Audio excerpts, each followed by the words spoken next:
오랜만에 다시 뵙겠습니다. 잘 계셨죠? 네. 안녕하세요. 네.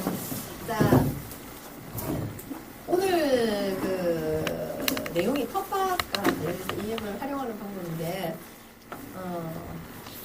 히가데로 교수가 이 처음 EM을 개발했을 때 뭐 때문에 했다고요? 농사, 유기농을 하기 위해서 유기농했다고 이제 알고 계시죠? 이게 사실은 어떤 분야보다도 EM이 유용하게 쓸 수 있는 분야가 농업이에요. 그래서 실제로 우리나라에서 EM으로 농사를 제일 많이 짓는 동네가 어디에 있냐면, 물론 이제 제주도 같은 데, 이제 EM이 제일 먼저, 이제 일본에서 가깝다 보니까 제주도에 제일 먼저 들어오고, 그 다음에 부산의 베델병원에 들어왔고, 그 다음에 이제 전주대학교까지 이렇게. 그러니까 정통으로 들어온 곳은 세 곳이에요. 근데 이제 그 이후로 어떻게 됐을까요? 이제 거기서 근무하시던 분들이 나가서 또 이렇게 회사를 하나 차리고, 이래서 또 회사만 되게 많아지긴 했는데, 그래서 정통으로 이제 인수 받으신 분은 이제 그렇게 세 단계나 오시면 돼요. 근데, 농사를 활용 이렇게 제일 많이 하시는 것은 사실 이제 제주도에서는 그걸 어디다 받아들였냐면 그 감귤 농사에 적용을 하셨거든요. 그래서 그 EM으로 농사 지은 감귤은 없어서 못 한다고 이제 그때 그렇게 제주 EM센터에서 말씀하시더라고요. 소문이 나서 일단 이제 원래 이제 이런 그 EM을 사용하시는 분들은 일단 유기농을 추구하시는 분들이에요. 관행농을 하시면서 그런 거를 사용할 리가 없지요. EM 같은 거 사용할 리가 없어요. 그래서 보통 EM을 사용해서 농사를 짓는다 그러면 관행농을 포기하고 유기농 쪽으로 가시는 분들이 활용하시는 거지, 관행농 하시면서 EM을 사용하시는 분이 많았어요. 그래서 제일 먼저 이제 그 제주도에서 그 감귤 농사에 많이 활용을 하시면서 이제 굉장히 이제 활용 많이 하게 됐는데, 지금 가장 활발하게 연구되고 활용되는 곳은 사실 전라도죠. 그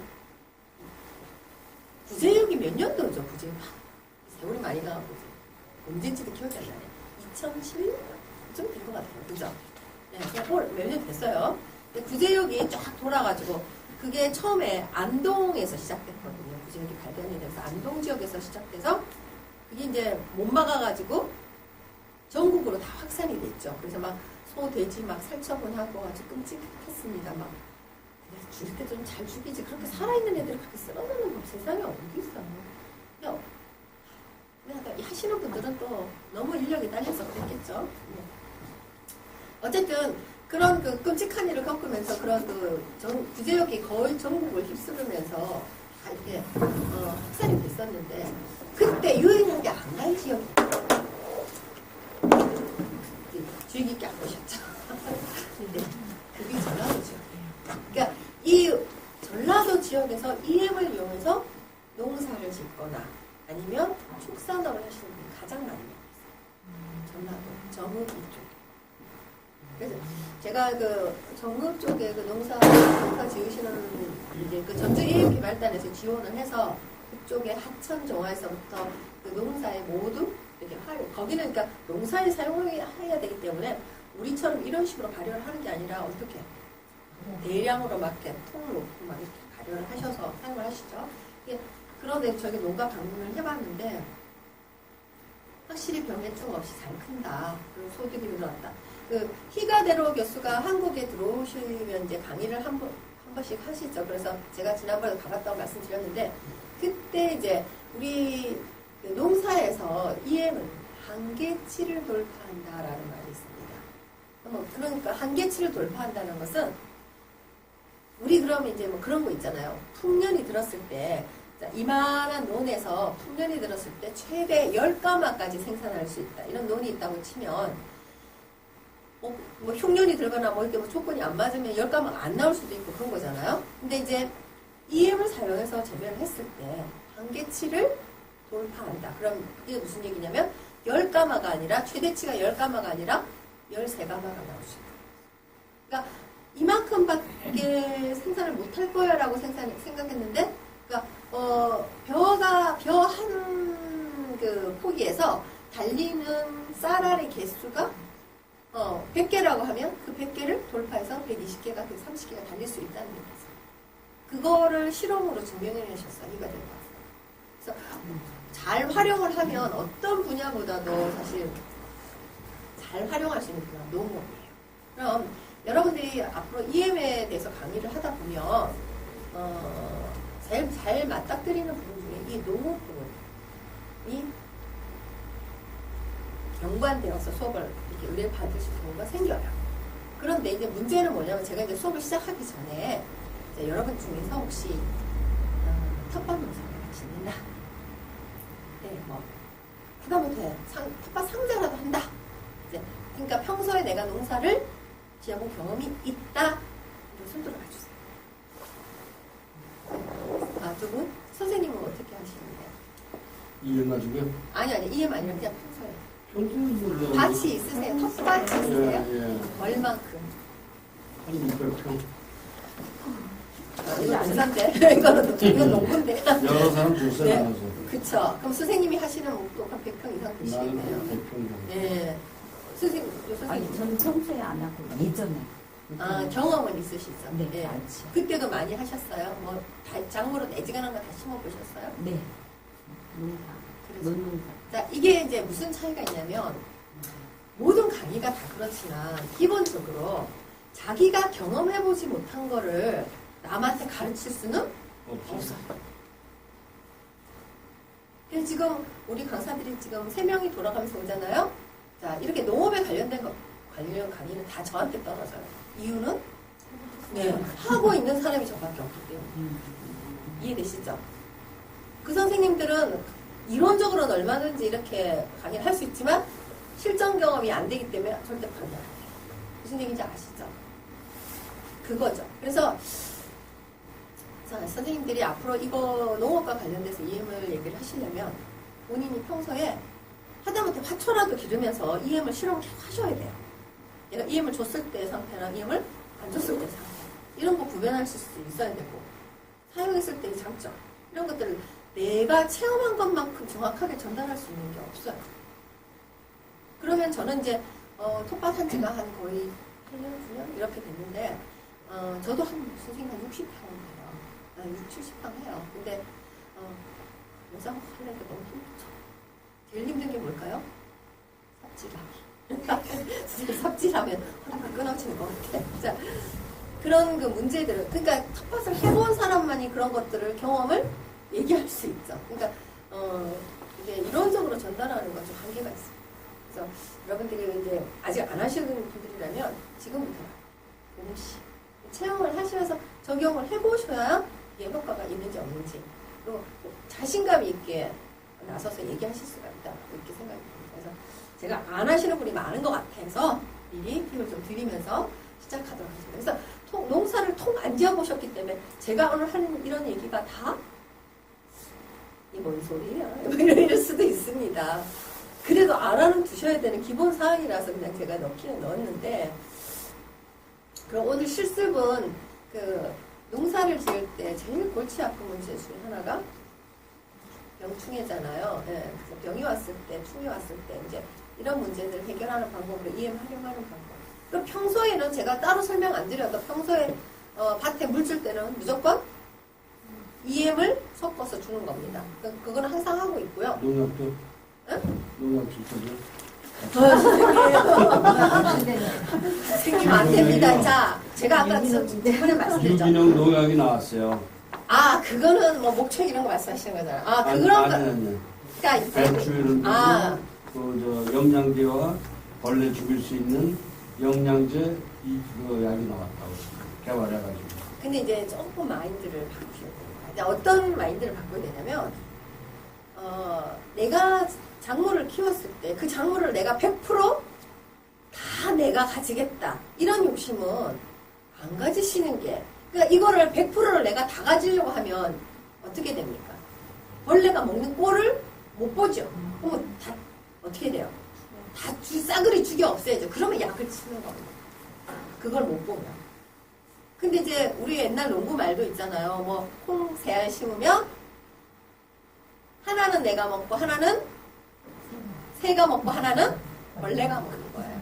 그래서 콩을 심을 때 한 알만 딱 안 심고 3알 심는다. 이런 얘기 들어보셨죠? 네, 그게 뭐냐면 내가 100% 그 소산물을 내가 다 가지겠다는 욕심을 보였어요. 그 EM이 오늘 병충해 방제용을 만들어 볼 건데 이게 절대로 벌레를 죽이는 게 아닙니다. 살충의 목적이 아닙니다. 살충을 하시려면요 영양 확 물이시는 거예요. 네.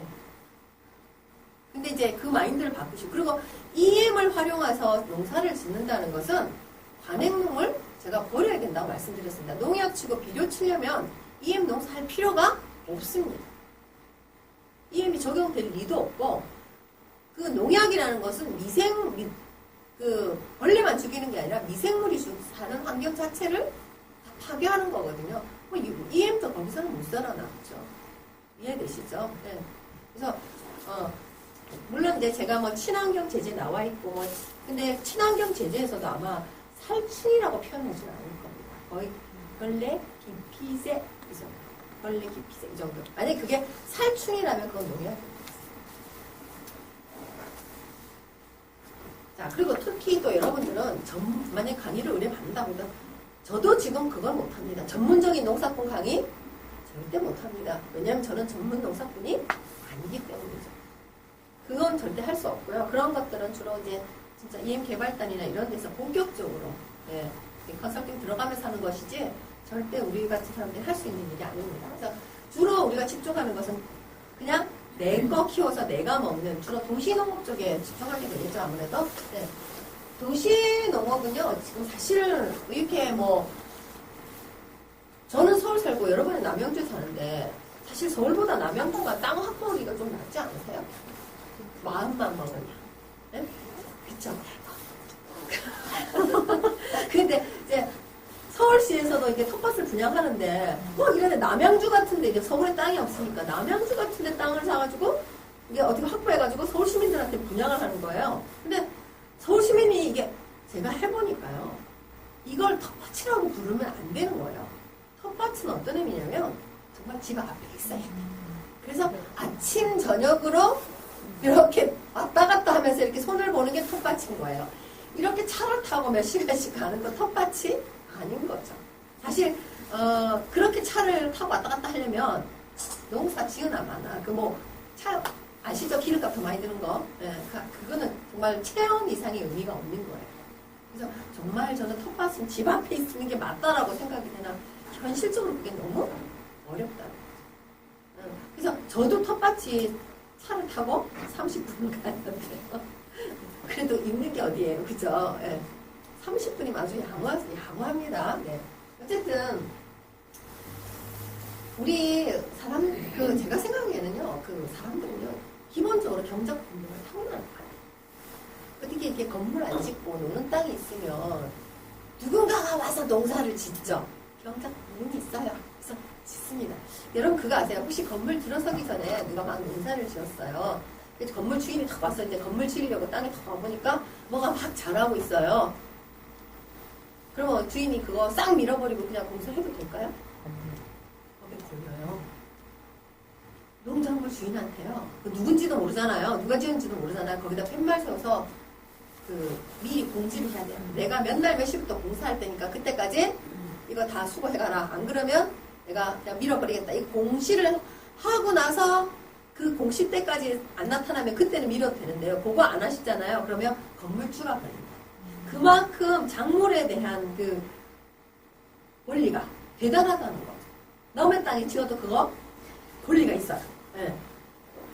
그래서 이게 무단 점유도 있고요. 되게 취미 농업도 있고 되게 많은데 하여튼 도시 내에서 열어지면 그게 어떤 농업이든 다 도시농업이라고 보시면 되는데 이 도시농업이 되게 장점이 되게 많습니다. 이걸 꼭 해야 되는 이유가요. 요새 사람들이 이웃 간에 정이 있네 없네 이런 얘기를 많이 하는데 이게 동네 한가운데 공포가 있어서 거기서 텃밭을 하게 되면 어떨까요? 사람들이 가요. 이렇게 누가 이제 작물을 심으면 오며 가며 다 이렇게 한마디씩 하죠. 그 작물이 잘 됐네 못 됐네 하면서 한마디씩 하면서 거기서 저절로 커뮤니티가 생겨요. 공동체가 생겨요. 그게 이제 나 혼자가 아니라 여러 명이 하면 그 텃밭 하는 사람들의 공동체는 누가 만들지 않아도 그냥 저절로 만들어져요. 그러면 같이 고기 구워 먹자 소리도 알 거고 요즘 마을 만들기가 유행이잖아요. 이런 도시 텃밭을 하면서 만드는 그런 마을도 되게 많아요. 그리고요, 여기 도시 생태가 보호된다는 것은 그 안에 뭐 이렇게 농사를 지으면 거기 벌레도 오고, 그 벌레 먹으러 새도 오고, 아시죠?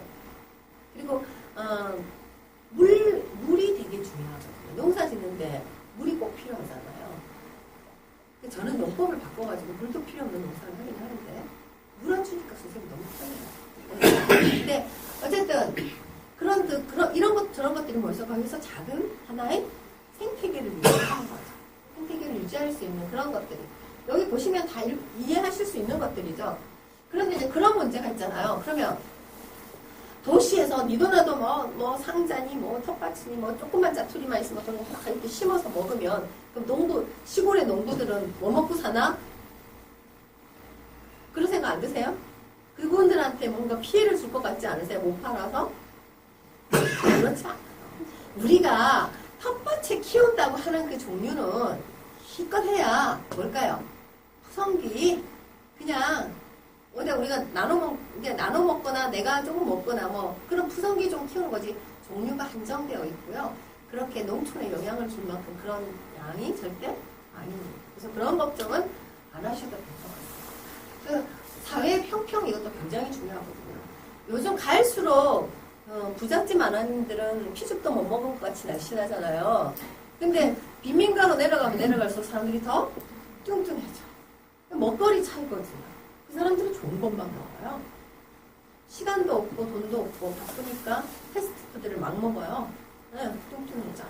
뭐 이런 식으로 옛날에는 뚱뚱한 게 부의 상징이었는데 지금은 뚱뚱하면 하층민으로 오히려 하층민에서 훨씬 더 많은 뚱뚱한 사람이 나오는 거죠. 근데 이제 이런 텃밭을 하게 되면 뭐 부자나 뭐 가난한 사람이나 삼시세끼 먹는 건 똑같은데 내가 길러서 먹는 건 왜 약 안 치고 그죠?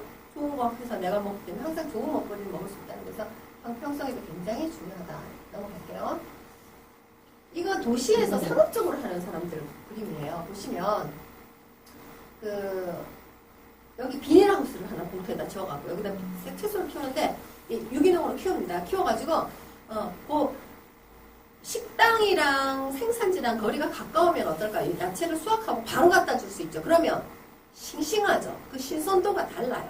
먼 장거리에서 온 거랑 달라요. 그래서 레스토랑과 계약을 하고 바로 30분 내에 공급하는 재료.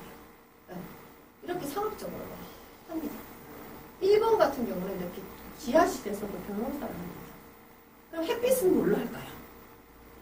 이게 근데 좀 제가 보기에는 좀 너무 비효율적이에요. 다 전등으로 햇빛을 대시하죠. 우와, 전기세. 그리고 문제는 뭐냐면 이 농업의 제일 최대 단점은 이 바람이 안 통하잖아요. 사람이 작물을 키워보시면 압니다. 이게 베란다 같은데 문 꽉 닫아놓고 키우면 식물이 다 비실비실하면서 죽어요. 이 바람이 통한다는 게 얼마나 중요한지 몰라요. 아시죠? 바람이 안 통해요. 그래서 벌레가 많이 생겨요. 농약 없이는 못 키우는데. 심지어 도시에서 요새 양봉도 합니다. 네. 요새 도시 양봉이 유행이에요. 그 서울시 같은 데는요, 뭐 이렇게 양봉장 설치해서 막 학교 옥상 뭐 이런 데 해가지고. 저도 옆에 가봤거든요. 안 위험하거든요. 그러니까 원래 모든 생명은 자기를 공격하지 않으면 공격하지 않아요. 자기가 위협을 당한다고 생각하니까 공격하는 거지. 가만히 있으면 절대 안 되던데. 안 쏘던데요? 네. 그래서 이제 이게 도시농업이 우리가 생각하는 것보다는 훨씬 더 발전적으로 바뀌고 있어요. 요즘은 건물에다가도 막 이렇게 아예 건물을 농사 짓는 건물을 만들죠. 외국에서는. 그 건물에 전부 다 뭐예요? 다 층층이 다 농사를 짓는 거예요. 근데 흙이 없이 수경재배하는 거죠. 그렇죠. 그럼 아니에요, 요즘. 그러니까 그 농사가 이제 뭐 그렇게 꼭 뭐 그런 건 아니다라는 데 개념을 저도 벗어나고 꼭 흙에서만 키우는 게 아니다. 근데 전 그것도 반대예요. 거기는 줄 수 있는 영향액이 한정되어 있어요. 인간이 다 줘야 되잖아요. 식물이 필요한 영양액은 100가지 가까이 되는데 인간이 줄 수 있는 건 그렇게 많이 못 준다고요. 그렇게 종류별로 줄 수가 없다고. 그렇잖아요? 네. 네, 역시 흙이 최고야. 이런 결론이 이르는 거고요. 자, 텃밭에 도전하기 전에 우리가 좀 생각을 해봐야 될 게, 제가 아까 말씀드린 것처럼 즐거워야 돼요. 일단 내가 힘들어 죽겠다 이러면 안 하시는 게 나아요. 네, 내가 농사 짓는 데서 즐거움을 못 느낀다. 이건 안 하시는 게 나아요. 그러면 노동이 되죠, 노동. 예, 노동이 됩니다. 그래서 뭐 이런 그 식물의 특성도 이제 길러보신 분들은 알아요. 고온성, 저온성 종자의 성질이 있는데 이제 이런 거죠. 고추는 집에서 자기가 모종을 잘 못 내요. 거의 다 이제 그 모종집에 가서 모종을 사다가 심거든요.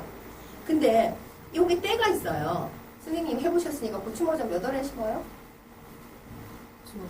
4월달에. 응? 5월 초 심어요. 그러니까 근데 벌써 가게에 탁 나가면요 고추 모종이 3월달부터 쫙 깔려 있어요. 그거 뭘까요, 그거? 응? 그러니까 그 비닐하우스에서 밀 키워서 나오는 건데 그거는 이제 주로 이제 뭐 사가시는 분들이 농사를 전문으로 비닐하우스에서 요즘 고추 농사도 비닐하우스에서 하거든요. 비닐하우스에서 하거나 아니면 가정집도 이렇게 옥상 같은 데 이렇게 좀 보온이 잘 되는 곳 있잖아요. 이런 데서 키우는 거 그때 사가십니다. 근데 이제 그때를 모르시면 지나가다 보니까 엄마 고추 모종 파네? 그래가지고 3월달에 그거 사다가 밭에 심으면 어떻게 되죠? 있죠. 네, 냉이 있죠. 걔가 잘 안 커요. 네. 그런 것들 공부를 저절로 하시게 되는 겁니다. 네. 시기와 때가 있는 거거든요. 여기 나오잖아요. 완벽한 병과 해충 방제는 없다. 이렇게 나오죠. 없습니다. 적당한 선에서 공존하는 방법 배우셔야 됩니다. 그러니까 저는 이제 텃밭에 가니까 생쥐가 있어요. 생쥐가 털이 없더구만. 애가 쬐끈해가지고 빨개가지고 제 주먹 반도 안 되는 것 같아요. 근데 걔가 뽀르륵 하고 도망다니면 너무 저는 이뻐 보여요. 그게 너무 귀엽고 예뻐요. 근데 우리 엄마는 저희 어머니랑 친정어머니 같이 가는데 때려 잡아야 되는 존재인 거죠. 밑에 뿌리 갉아먹는다고 때려 잡으라 그러는데 저는 걔를 잡을 수가 없어요. 너무 예쁜데 어떻게 때려. 그런 거죠. 그렇지. 저희 대밭엔 두더지도 엄청 많아요. 그래서 두더지는요 물을 파면 막 이만하게 파거든요. 그러면 제가 어떻게 모종 심으려고 땅을 파서 물을 이렇게 부으면 어떻게 될까요? 물이 쑥 내려가 버리고 없어요. 막 그런 식으로 숭숭숭. 그리고 항상 근데 텃밭에 갈 때는 내일 아침에 갈 거다. 그 밭에 가는 것도 시간이 있어요, 선생님. 한여름에 낮에 일하면 어떻게 되는지 아세요? 죽어요.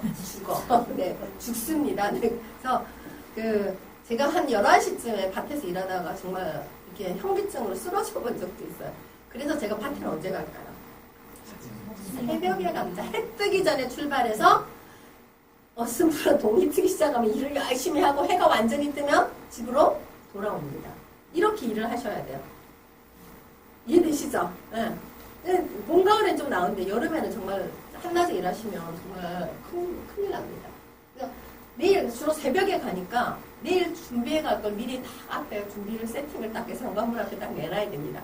아침에 일어나서 이거 가져가야지 저거 가져가야지 그럼 꼭 뭐 하나씩 빠지죠. 네. 그래서 그런 거 준비 잘 하셔야 됩니다. 그리고 기다리는 마음이 되게 중요합니다.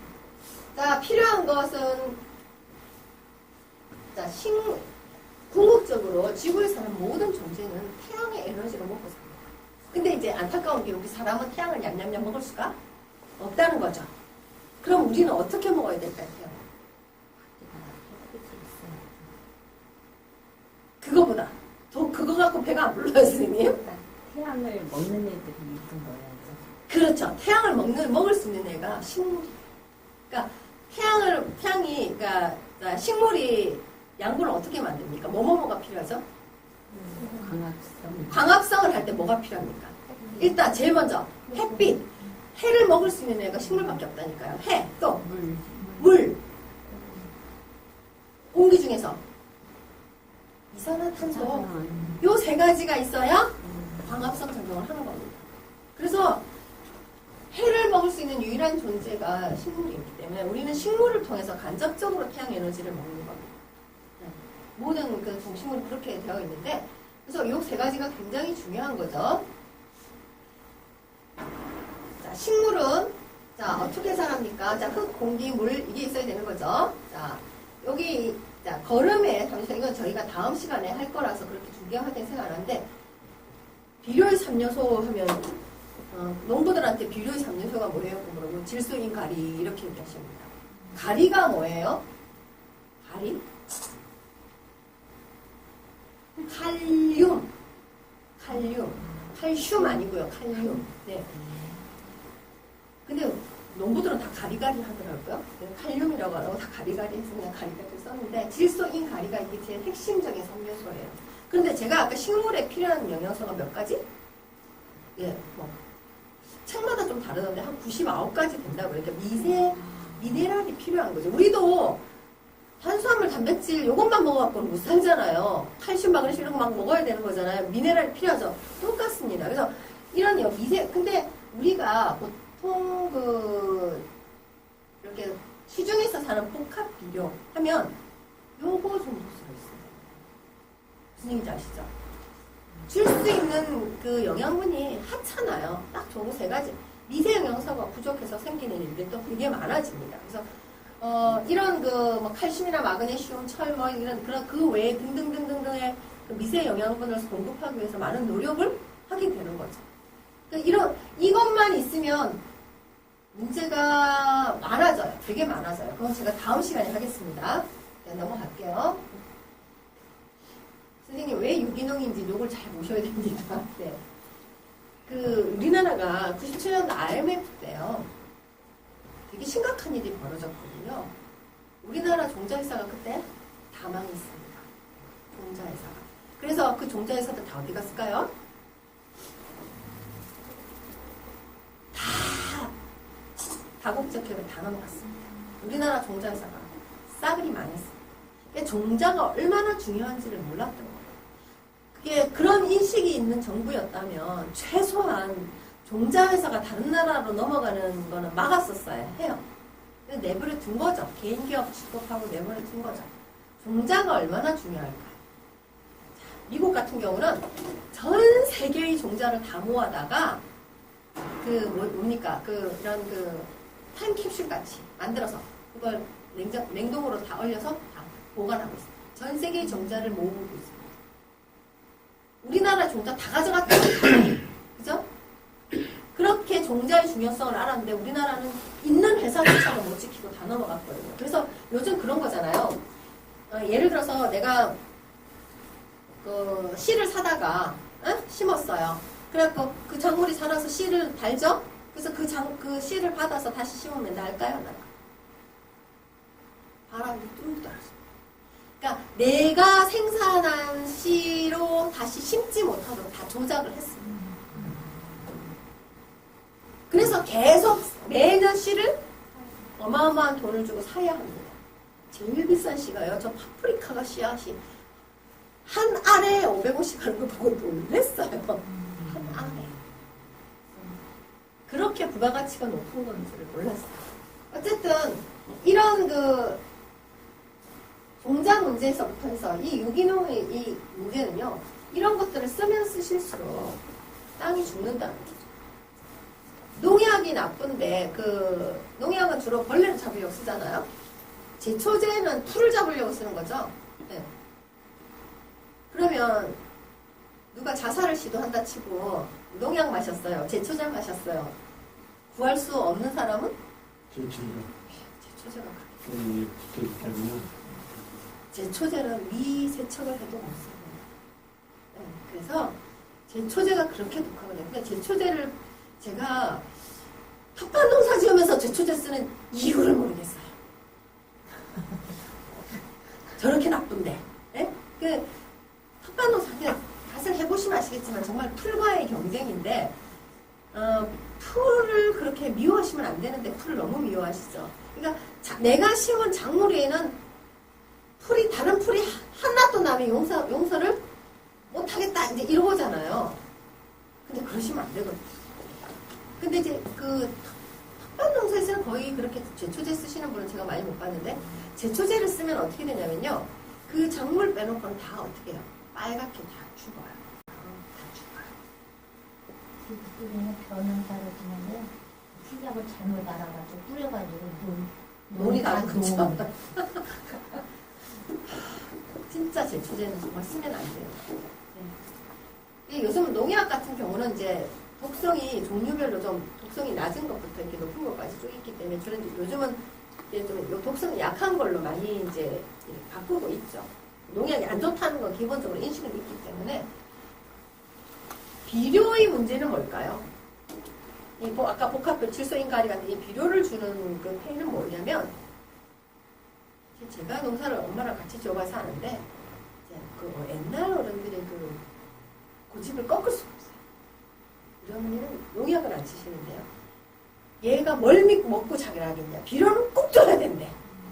그래서 이제 저는 밭을 갈랐어요. 그렇게 갈라서, 여기는 내 밭이니까 이건 아무것도 하지 마세요. 그러니까 이쪽은 드리고, 왜냐면 고집을 꺾을 수가 없어요. 그냥 마음대로 하세요. 자, 이랬을 때 고추 모종을 심었잖아요. 그럼 비료를 주잖아요. 그러면 모든 뿌리들이 왜 밑으로 내려갈까요? 뿌리가 이렇게 뭘 심었을 때 뿌리가 밑으로 이렇게 확장을 하잖아요. 그러면서 양분을 얻기 위해서 확장을 하는데 뿌리가 이 밑으로 내려가는 이유가 바로 양분을 확보하기 위한 전쟁이래요. 그래서 양분이 있는 곳으로 찾아가는 겁니다. 자, 그런데 내가 비료를 딱 줬어요. 그러면 이 뿌리가 어떡할까요?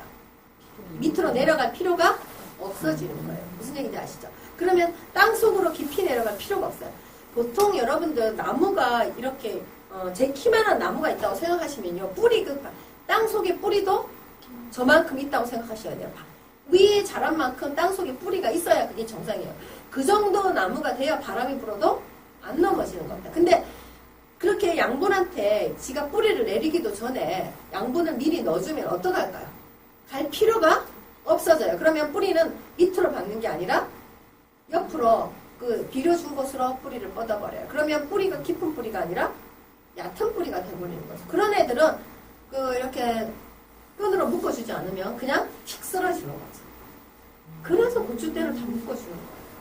네. 그 묶어주지 않으면 그냥 쓰러지는 거예요.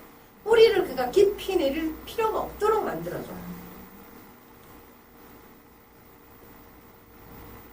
뭐든지 자생력이 되게 중요한 것 같습니다. 스스로 살아가려는 힘이 되게 중요한데 그런 걸 다 무시하는 거죠. 옛날에는 우리 똥도 다 이렇게 퇴비를 써서 남의 집에 똥 싸러 가면 그것도 혼났다 뭐 이런 얘기까지 있을 정도로 똥조차도 귀하게 하는데 요즘은 우리 똥은 못 쓴대요. 왜요? 퇴비로 못 쓴대요. 너무 잡것을 많이 먹어서 오염돼서 못 먹는데 농담으로 그런 소리 합니다. 근데 요즘 식품 첨가물이니 이렇게 해서 발효가 잘 안 된다고 그래요. 똥 자체가. 방부제 같은 거 너무 많이 먹고 그래가지고 똥 자체가 발효가 잘 안 된다 이렇게 표현을 하는데 어쨌든 이런 순환 농법으로 돌아갔어야 될 세상이 지금은 화장실 변기 물을 내리는 순간 다 쓰레기 처리되고 있는 거죠. 그래서 순환이 안 돼서 문제인 겁니다. 그리고 또 문제는요. 이 로컬 푸드라는 게 굉장히 중요한데 요즘 그 기후변화 문제 때문에 그 CO2 발생을 줄여야 된다 이런 얘기 많이 하는데 그게 바로 이 로컬 푸드하고 굉장히 관계있는데 여러분 우리나라 식량 자급률이 몇 프로? 자 지금 우리나라 사람이 100명이라고 가정을 하면 우리나라에서만 나는 걸로만 먹고 살아야 된다 그러면 몇 명만 먹을 수 있을까요? 다른 나라 수입을 하나도 안 먹고 우리나라 것만 먹어야 된다. 네, 지금 우리나라 OECD 국가 중에 꼴찌. 다른 나라들은요, 식량률을, 자급률 70%대, 좀 적다 그래도 50%대 유지하고 있어요. 그런데 우리나라는 25%대 유지하던 식량 자급률이 점점 떨어져서 22.3%까지. 우리나라에서 지금 자급이 가능한 거는요, 고구마, 감자? 요 정도? 네. 쌀은 몇 년 전, 2, 3년 전까지 쌀은 자급 100%였죠. 그래서 막 쌀이 남아돌아서 창고에서 처리 못해서 막 난리치고 그랬잖아요. 그런데 그 쌀마저 지금은 80%대로 떨어졌어요. 쌀도 자급이 안 되는 상황이에요. 그 20%를 수입을 해서 먹어야 되는 상황이에요. 그럼 또 그나마 또 쌀 개방을 하겠다 그러죠. 쌀 시장 개방하겠다 그러죠. 그러면 값싼 쌀이 몰려 들어올 거고 우리나라 사람은 농사를 포기하겠죠. 논농사를 포기하겠죠. 그 논농사 얘기만 해도 1시간 넘게 할 수 있는 얘기 너무 많죠. 어쨌든 우리는 지금 로컬푸드 지킬 수가 없는 상황이죠. 수입 식량이 없이는 살 수가 없는 상황인 거죠. 그래서 이런 걸 봤을 때도 우리는 어떻게든 자급자족을 하려고 노력해야 돼요. 텃밭으로 쌀 농사는 못 하잖아요. 그냥 부식거리 정도밖에 못 하잖아요. 그거라도 해결을 해야 돼요. 자, 이런 건 제가 넘어가겠습니다. 이런 것도 제가 다 아시는 거니까. 제가 그 제주도에 가니까요. 제주도가 원래 한라봉 하면 제주도가 되게 유명하잖아요. 지금은 안 유명하다요. 어디가 유명할까? 한라봉이요. 지금 거제도까지 올랐어요. 거제, 그러니까 남해안 쪽에서 더 많이 소비했네요. 그 제주도 한라봉 찾기가 더 힘들어요. 제주도는 뭘 키우냐면 애플망고 이런 거 먹어보셨죠? 되게 달고 맛있더라고요. 노란 망고만보다 빨간 망고 맛있을까? 근데 맛있더라고요. 이런 식이죠. 날씨가 더운 데서 사과를 키우면요, 요렇게 돼요. 크기는 크는데 요렇게 돼요. 땡가리 하나도 없어. 배? 이렇게 더운 날씨에 배 키우면 맛이 하나도 없어요. 그러니까 제가 20대 때만 해도요, 우리나라에서 최고 사과 많이 나는 산지는 대구였잖아요. 그래서 미스코리아 같을 때 대구에서 되게 많이 났어요. 그죠? 그래서 미스코리아한테 인터뷰할 때, 뭐 먹고 이렇게 이뻐졌냐고 더 쓸데없는 질문을 하면 되게 뭐라고 대답했냐면, 사과 먹고 이뻐졌다고 했었어요. 네. 그런데 지금 대구에 사과가 없다니까. 없어요. 지금 어디까지 왔어요? 강원도까지 왔어요. 근데 계속 북상 중이에요. 모든 작물이. 네. 기후변화 때문에. 여러분들이 지금 토지를 확보하는 게 가장 중요하나, 토지가 없다면 최소한 상자 텃밭이라도 해보시라는 거죠. 네. 상자 텃밭을 하실 때도요, 집안의 베란다보다는 밖에 내놓으시는 게 좋아요. 그러니까 베란다에서 작물을 키울 때 문제는 뭐냐면 햇빛 부족. 우리 집 베란다 햇빛 되게 잘 드는데 이러시잖아요. 근데 실제로 빛 그 강도를 조사해보면 한 바깥에 놓을 때보다 베란다가 빛이 한 7분의 1밖에 안 들어와요. 쨍쨍 들어오는데도. 빛 부족. 그러니까 베란다에서 작물을 키우면 어때요? 애가 크기는 크는데 키만 빛이 커갖고 뚱뚱해지지 않죠. 키만 이렇게 크죠. 빛 부족이거든요. 그래서 상자도 하더라도 베란다에서 말고 그래서 저는 베란다는 아예 작물 안 키워요. 왜냐면 씨값이 아깝지. 제대로 크질 않으니까. 차라리 밖에 텃밭이 있으니까 안 하기도 하지만 밖에 내놓고 하시면 돼요. 옥상 같은 게 있으면 정말 금상첨화져요. 상자를 하더라도 여기다 두시면 되니까. 일조라고 안 돼. 저는 이거는 별로 권하고 싶지 않아요. 베란다 텃밭 잘했다고 막 올리시는 분은 보면 이거 아닌 것 같은데 이런 게 되게 많아요. 이렇게 잘 클 리가 없는데. 옥상을 녹화하는 거 뭐 이런 것들은 제가 이제 넘어가겠습니다. 제가 이 농법을 소개해드리고 싶어요. 자, 자연농법 처음 들어보셨나요? 자, 제가 아까 밭할 때 제일 힘든 게 뭐라고요? 땅 파기. 네, 삽질이 제일 힘들다고 그랬잖아요. 한 60평 되는 밭을 삽질을 한번 해보세요. 허리가 끊어진다니까. 네, 그래서 이게 땅을 뒤엎는다는 것은 이게 뭐냐면요. 가을에 작물을 다 거둔 다음에 선생님이 이거 작물 다 이제 걷고 나서 겨울에 이제 휴경을 하죠. 그러면 작물을 다 걷고 난 뒤에 그냥 흙만 노출을 시킨 채로 겨울을 나게 되잖아요. 그럼 거기 눈이 쌓이기도 하고 얼었다 녹았다 땅이 막 이러죠. 그러면서 땅이 딱딱해져요. 그래서 봄이 되면 거기다 작물을 심을 수가 없어서 땅을 파는 거예요. 부드럽게 하려고. 그러니까 이 땅을 안 팔려면 이제 삽질 안 하려면 뭐 하죠 보통? 그 트랙터 갖고 와서 로타리를 치죠. 하면서 다 이렇게 땅을 뒤집잖아요. 그게 땅이 딱딱해져서 그러면 그 땅을 안 딱딱하게 하면 되잖아요. 안 딱딱하게 하는 게 이제 자연농법. 자, 제가 이 자연농법을 접하시는 선생님을 제가 굉장히 존경하는 분인데 이분의 그 농법은요 아무것도 안 해요. 너무 농부 입장에서 보면 세상에 이런 편한 농법이 뭐 이런 일단 땅을 안 갈아. 다 삽질을 안 해. 그 다음에 퇴비를 안 만들어. 자, 다음 시간 제 퇴비 강의해야 되는데 이런 얘기 하면 안 되는데 자, 퇴비를 안 만들어. 자, 그 다음에 퇴비를 그렇다고 영양분을 안 주는 건 아니에요. 그 다음에 뭐 농약 안 주고 제초제 안 쓰고 이런 건 당연한 거고요. 그 물도 안 줘요. 네. 육무농법이라고 해서 아무것도 안 해요. 한마디로 말해서 말이 좋은 거고요. 그냥 아무것도 안 하는 농법이다 이렇게 생각하시면 자, 무투입이라고 표현해요. 뭘 넣지 않는다는 거야. 땅의 자생력을 믿고 내버려 두는 농법이에요. 그러니까 이걸 생각하시면 이해가 빠르실 거예요. 산에 낙엽 떨어지고 그것도 썩고 낙엽 떨어지고 썩고 이게 몇 년 하다 보면 땅이 어떻게 됩니까? 산속의 흙을 밟아보시면 어떨까요? 이렇게 밟아보면 쑥 들어가죠. 그게 누가 그렇게 가꿨나요? 안 가꿨습니다. 흙이 가장 좋은 상태가 어떤 상태냐면요. 흙의 고형 성분이 한 50%, 공기가 한 25%, 물이 한 25%. 요게 그 푹 들어가는 그 땅입니다. 근데 그거 누가 만든 땅이 아니라고요. 그건 뭡니까? 자연이 떨어지는 낙엽과 동식물의 사체, 그죠? 이런 것들이 쌓여서 그냥 그렇게 만들어진 거죠. 그걸 그대로 밭에 적용하는 거예요. 네. 그 농법을 하기 위해서 이런 농법이 꼭 필요해요. 뭐냐면요. 이렇게 틀을 만들어요, 밭에. 상자, 틀을 만들어요. 이런 거 보셨죠? 자, 농사를 지으려면 뭐 이랑을 만들고 고랑을 만들고 밭을 만들잖아요. 근데 이제 해보시면 아시겠지만 비 한 번 오면 비되잖아요. 흙이 다 내려가. 내가 설사 그 위에다 뭐 영양분을 막 줘도 비 오면 이렇게 밑으로 골로 이렇게 흘러내린다. 그러면 다시 파서 막 이렇게 쓸어서 올리고 막 이러자. 요렇게 틀을 딱 해놓으면요. 틀 재료는 뭐 이렇게 나무로도 하고요. 뭐 이렇게 페트병 같은 거 재활용하기도 하는데 어쨌든 이렇게 틀을 딱 만들어 놓으면 이렇게 흘러내리는 법이 없어요. 이렇게. 그리고 이 흙이 있잖아요. 햇빛에 노출되면 안 돼요. 햇빛에 노출되면 미생물이 제가 말씀드렸는데 미생물은 햇빛을 좋아할까요? 음침한 데를 좋아할까요?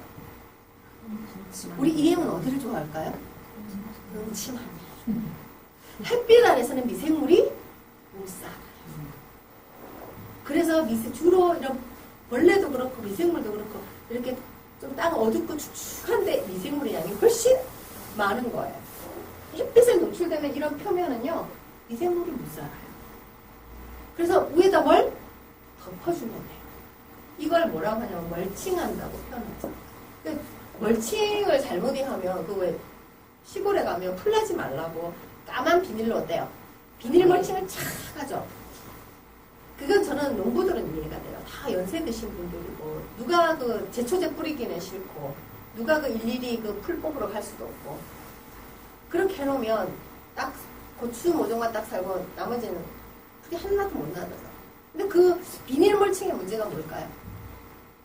근데 이거를 텃밭농 사시는 분들도 하더라니까 그게 좋은 건 줄 알고. 그게 뭐가 문제일까요? 비닐 멀칭은. 선생님 생각에. 햇빛이 덜 들어오니까 작물이. 아니요, 그럼 햇빛 광합성을 어차피 잎사귀를 하는 거라 상관없어요. 땅에다 지금 멀칭을 하는 거예요. 비 오면은 아니요, 그런 건 수분 공급 이런 것보다도요, 뭐가 문제냐면 땅이 죽어요. 숨을 못 쉬어요. 비닐 갖고 놓으면 거기 밑에는요, 어떤 동물도 땅강아지 한 마리도 못 살죠. 숨 막혀서 죽죠. 지금 동물들이 풀 나지 말라고. 그렇죠. 풀나지 말라고 비닐 멀칭 쫙 하고 거기다가 구멍 뽕뽕 뚫어서 고추 모종을 딱딱 심는 거 아니에요. 네. 그게 근데 비닐하우스에 딸기즙 뭐 이런 그 하우스들은 되게 그거 다 하거든요. 그게 왜냐면 딸기 같은 경우는 또 뭐가 문제냐면요. 이게 딸기가 열매가 달리잖아요. 그러면 얘가 흙에 닿으면 흙 닿은 부분이 그게 먹기도 나쁠 뿐더러 흙이 이렇게 붙어있으면 씻을 때도 문제가 될 뿐더러 그 부분이 자꾸 상하기도 하고 물러지기도 하고 그러니까 보통은 옛날에는 비닐 없던 시절에 보통 뭐 그 지프라이 같은 걸로 이렇게 멀칭을 했죠. 그렇게 했는데 지금 이제 비닐이 나오니까 그걸 쫙 깔면 그럴 일이 없는 거예요. 흙 닫을 일이 없는 거예요. 그래서 하는 거예요. 그건 풀나지 말라는 그런 의미보다는 그 열매를 보호하려고. 요즘 아예 노지 딸기가 없잖아요. 없어요. 그래서 제가 노지 딸기를 키워보니까 딱딱해. 일단 부드럽지가 않아. 얘가 이게 부드럽게 이렇게 씹혀야 되는데 겉이 딱딱해. 씨도 얼마나 딱딱한지. 대신에 달지. 달죠. 근데 그거를 그런 맛을 사람들이 싫어하는 거예요. 사람들이 그게 농부들이 왜 그렇게 키우고 싶어서 키우시는 게 아니라요. 사람들의 입맛에 맞추는 쪽으로 가는 거예요. 달고 부드럽고 연하기만 원하기 때문에 그쪽으로 가는 거예요. 딱딱해도 좋아. 달기만 하면 돼. 이런 식이면 그렇게 농사를 안 지으신다. 사람들의 입맛에 맞추시는 거예요. 그게 그 사람들 잘못이 아니라 우리 잘못이라니까요. 문제죠? 어쨌든 자, 이렇게 해서 제가 아까 밭을 반으로 나눴다 그랬잖아요. 제 밭은 다 이렇게 해놨어요. 엄마는 마음대로 하세요. 이렇게 하고 네, 저는 이렇게 하는 겁니다. 저는 이제 이런 널판지도 참 좋아하고 이 차에다가 이렇게 굴서 다니는 게 보통 일이 아니에요. 네, 어쨌든 이렇게 합니다. 그러면 생각해보세요. 여기에 비가 오면 물은 어떻게 되겠습니까? 물은 이렇게 갇혀있으면 물이 밖으로 새나가지 않아요. 이게 뭐가 문제냐면 이게 우리가 비가 툭 떨어지면 이게 물이 땅속으로 쑥쑥 들어갈 것 같죠. 땅에 딱 떨어져서 물속에 이 땅속을 통과하는데 굉장히 천천히 1년에 30cm밖에 못 내려갑니다. 선생님. 내려가는 속도가 물이 내려가는 속도가 얼마나 천천히 내려가는지 아시겠죠? 그러니까 비가 툭툭툭 떨어져갖고 이게 막 쑥쑥쑥 들어가시면 절대 안 와요. 이렇게 흘러버리는 게 훨씬 더 많은 거예요. 그런데 이렇게 고여있으면 물이 흘러내리지 않으면 내려가는 시간이 훨씬 더 길어져요. 그러면 따로 물을 주지 않아도 가뭄을 안 타요.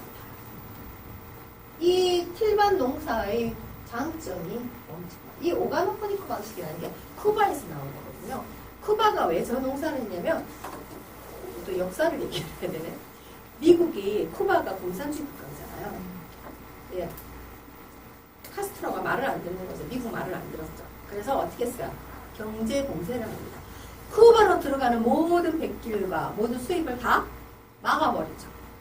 아무것도 못 들어오는 거예요. 그러면 먹고 살아야 되는데 먹고 살 방법이 없죠. 사람들이 어떻게 할까요? 그때는 먹고 살 방도를 찾아야 되니까 그 쿠바라는 그 나라가 전 모든 국민이 다 농부로 변하는 겁니다. 뭐 생산을 해야 먹을 수 있으니까. 그래서 도시에서 모두 다 이 농사에 끼어들었어요. 하다못해 종이컵에까지 흙을 담아서 농사를 시작해요. 그러면서 그 사람들이 개발한 방식이 거예요. 도시에서 농사하지. 이 방식을 하는 거예요. 그래서 거기서 그 방식을 오가노포니코 방식이라고 해요. 어쨌든 이렇게 해서 농사를 다시 씁니다. 그래서 여기 보시면 멀칭을 딱 해놓는 게 보시면 햇빛에 노출되지 않아요. 이런 거 제가 한번 갈게요. 시간이 많지 않기 때문에. 제가 3시까지만 하고 제가 쉬었다 할게요. 네. 이런 거는 경험 있으신 선생님한테 얘기해야 되는데 지금 경험 없으신 선생님한테 이런 얘기 해봐요? 뭔 소린가 하실 거예요. 네, 뭔 소린가.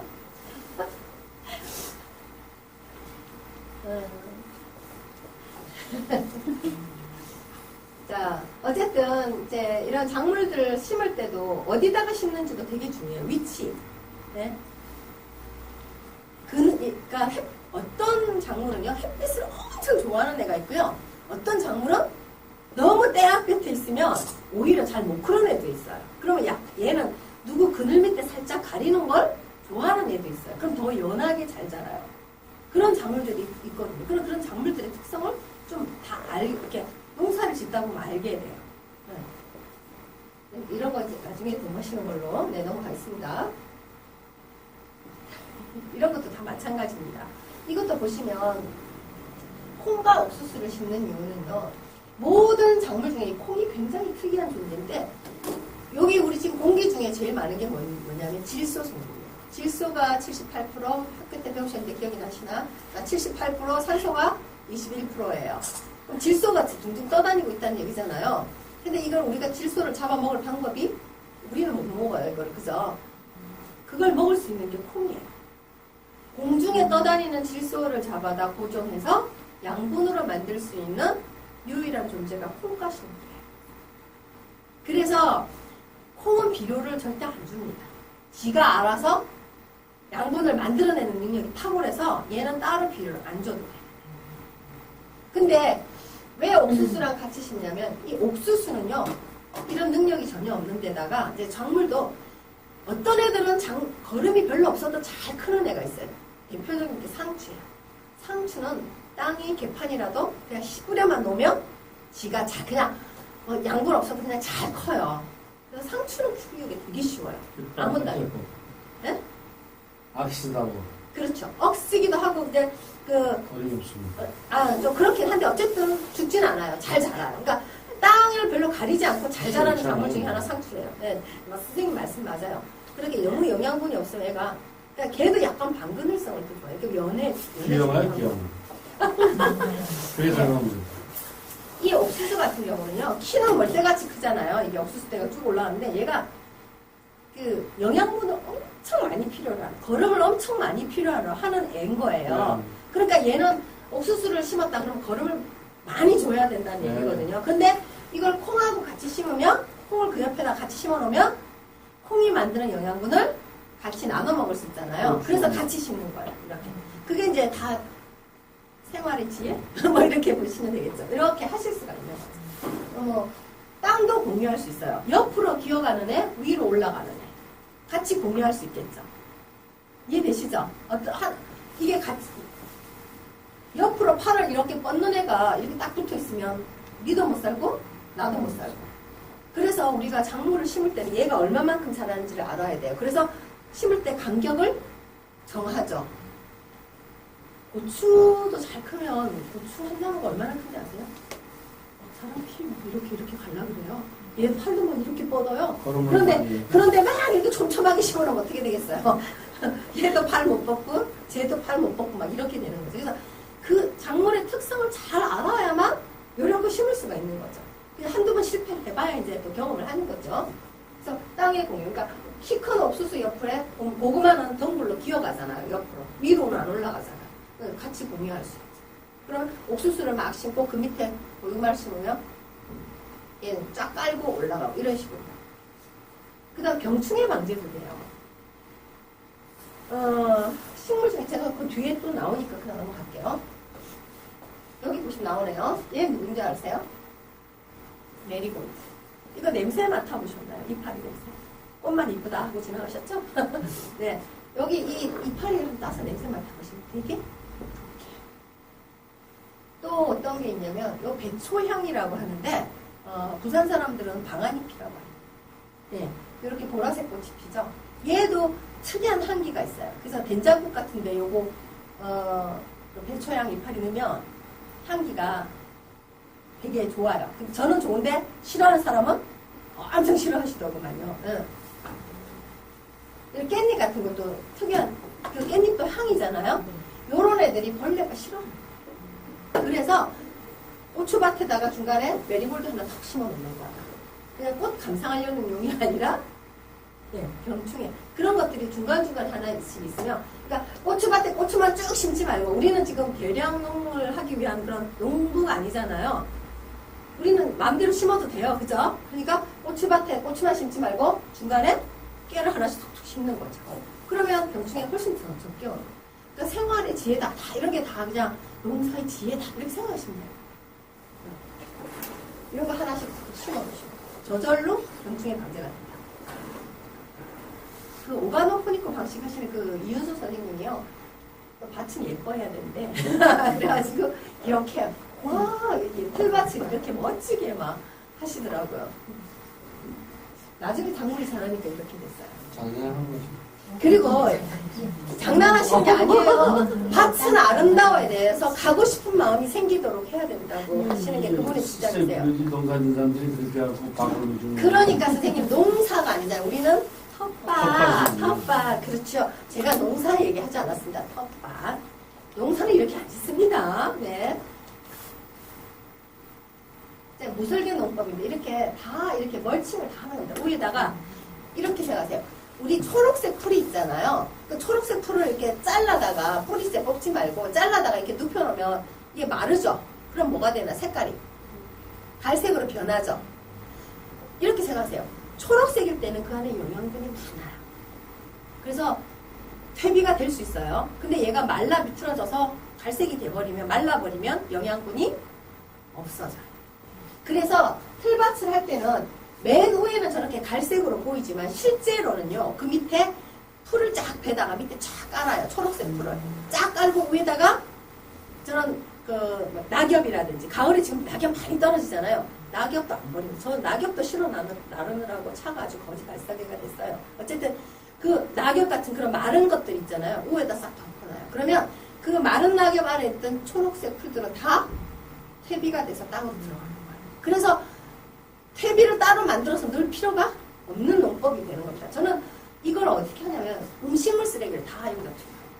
음식물 쓰레기 굉장히 좋은 팁이거든요. 다음 시간에 본격적으로 할게요. 그런 얘기는. 그리고요, 씨도 요 사이사이로 이렇게 뿌리는 겁니다. 그러면 걔가 밑에 초록색 풀은 다 금방 흙으로 돌아가거든요. 이렇게 뿌리면요. 그리고 이분은 농사를 지을 때요. 절대 한 가지만 할 수 있습니다. 씨를 딱 사서 어떻게 하냐면 섞어. 흔들어. 이씨저씨 막 흔들어. 그래서 어떻게 할까요? 확 뿌려. 자, 그러면 보시면 어떻게 나요? 파에 뭐 상추에 뭐 완전 짬뽕밭이 되는 거죠. 근데 이게 생각보다 굉장히 아름다워요. 우리 텃밭은 내 마음대로 할 수 있잖아요. 돈 벌려고 하는 게 아니니까 내 마음대로 갖고 있을 거예요. 이 텃밭이 정말 멋져. 그리고 이렇게 풀 사이에서 자라는 또 그 상추는 또 얼마나 연하고 맛있는 거지. 그런 것들을 경험을 할 수 있는 좋은 기회. 그분 이렇게 농사를 지었어요. 네. 특이하지 않으세요? 이런 농법 잘 안 가르쳐주는데. 네. 제가 해보니까 이게 진짜 너무 좋아서 제가 말씀드리는 거예요. 상추를 네. 이렇게 파가 있으면 얘 파도 굉장히 독하기 때문에 벌레가 좀 들어와요. 그러니까 이렇게 섞어서 심는 게 굉장히 중요한 거죠.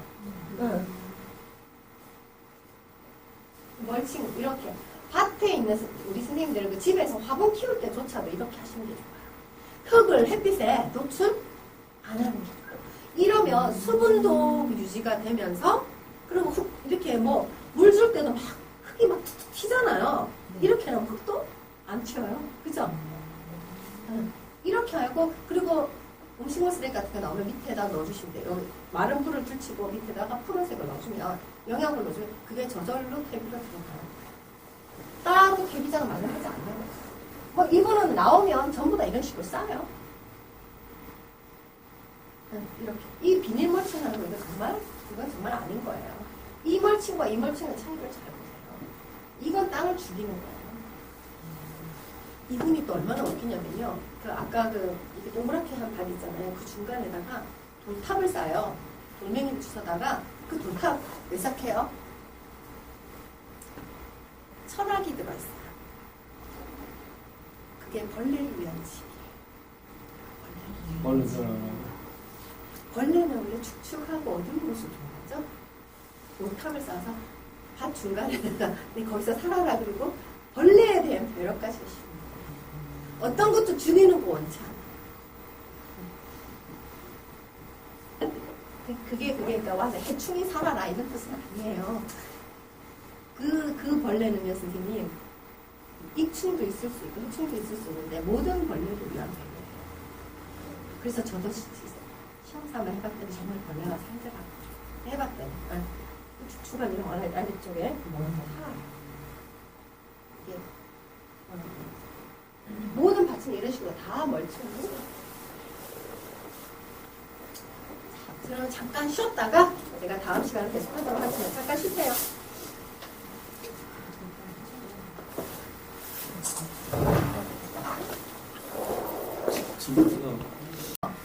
그래서 그 CL이 염소잖아요. 그래서 그 염소 성분만 가지고 만든 게 락스인데, 그러니까 한때 락스가 그렇게 광고했어요. 천연 물질이라. 아니거든요. 이거는 화학적으로 전혀 소금하고 아무 관계가 없어요.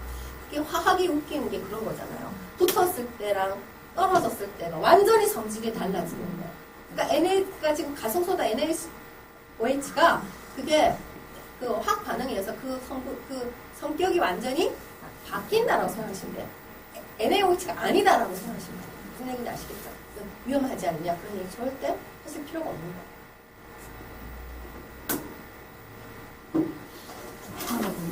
이렇게 락스가 그래서 천연물질에서 만들었다고 그렇게 뻥을 치잖아요.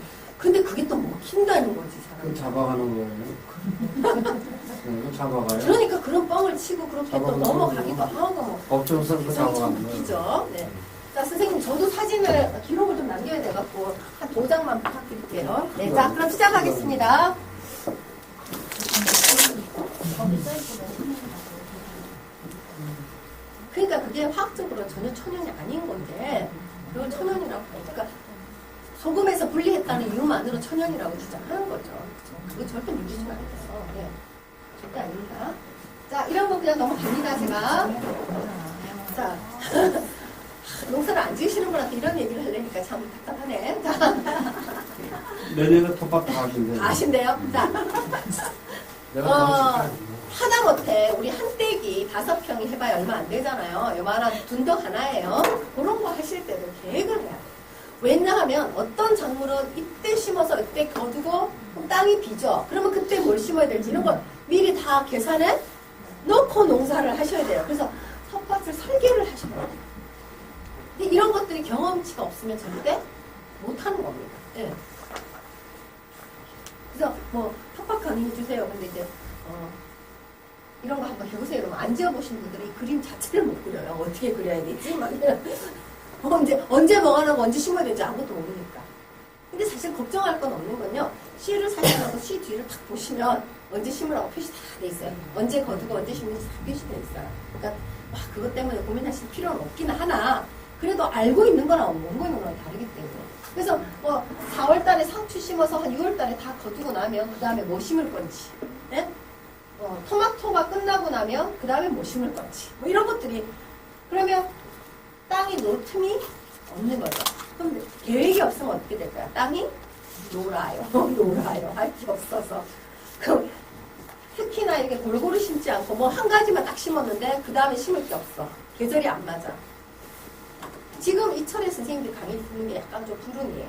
왜냐면 지금 농사가 다 끝나가고 있어서 할 게 없어요. 지금 10월달, 11월달 심을 수 있는 거는 선생님?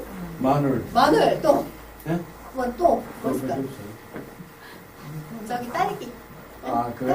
우리 여기 그리고 뭐. 그 딸기는 사실 따먹는 게 얼마 안 돼. 버리는 거.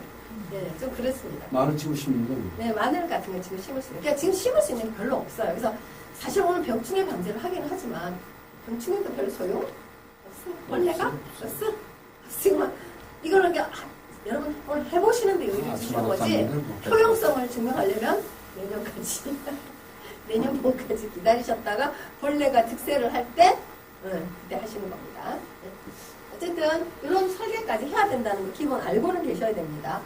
5평 텃밭조차도 이렇게 설계가 필요합니다. 그리고 이제 또 간작이라고 해서 내가 밭을 계속 하다 보면 내가 이번에 밭에 여기다 배추를 심었잖아요. 그럼 내년에 그 자리에다 또 배추 심으면 안 돼. 왜냐하면 그 벌레들이요. 보통 땅속에 들어가죠. 동명을 해요. 자, 플란테이션 농업이라는 거 들어보셨죠? 대규모 농업. 자, 그 TV에서 보시면 옥수수 밭이 끝이 안 보여. 미국 같은데. 그죠? 그래서 약도 비행기를 뿌려. 막 이런 데 있잖아요. 이 플란테이션 농업의 문제가 뭐냐면요. 여러분 이제 작물을 키워보시면 아시겠지만 이 벌레들도 지가 좋아하는 작물이 따로 다 정해져 있어요. 아무거나 안 먹어요. 배추벌레가 왜 걔가 배추벌레겠어요? 왜요? 배추만 좋아하는 애거든요. 그래서 보통 텃밭에서는 아기자기하게 한 가지만 배추만 착 심는 이런 일은 없어요. 배추 심고 파 심고 막 이렇게 막 골고루 심죠. 그러면 배추벌레가 이제 이쪽 배추를 아작을 냈어요. 다 먹어쳤어. 다음 배추밭으로 넘어가야 되는데 중간에 파밭이 짝 있네. 얘가 못 넘어가는 거예요. 무슨 얘기인지 아시죠? 그러면 무슨 병충해가 생겼다고 해도 그 근처에서 끝나요. 근처에서 끝나는데 이 플란테이션 농업을 하면 배추만 심었다. 배추벌레가 하나 생겼다. 그러면 어떻게 되겠어요? 쫙 퍼지는 것이 그냥 순식간인 거예요. 그래서 농약을 비행기로 칠 수밖에 없는 상황이 되는 겁니다.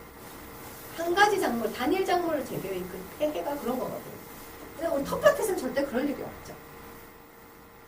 그래서 그런 거 생각하면서 심어야 된다는 얘기 드리고 싶은 거예요.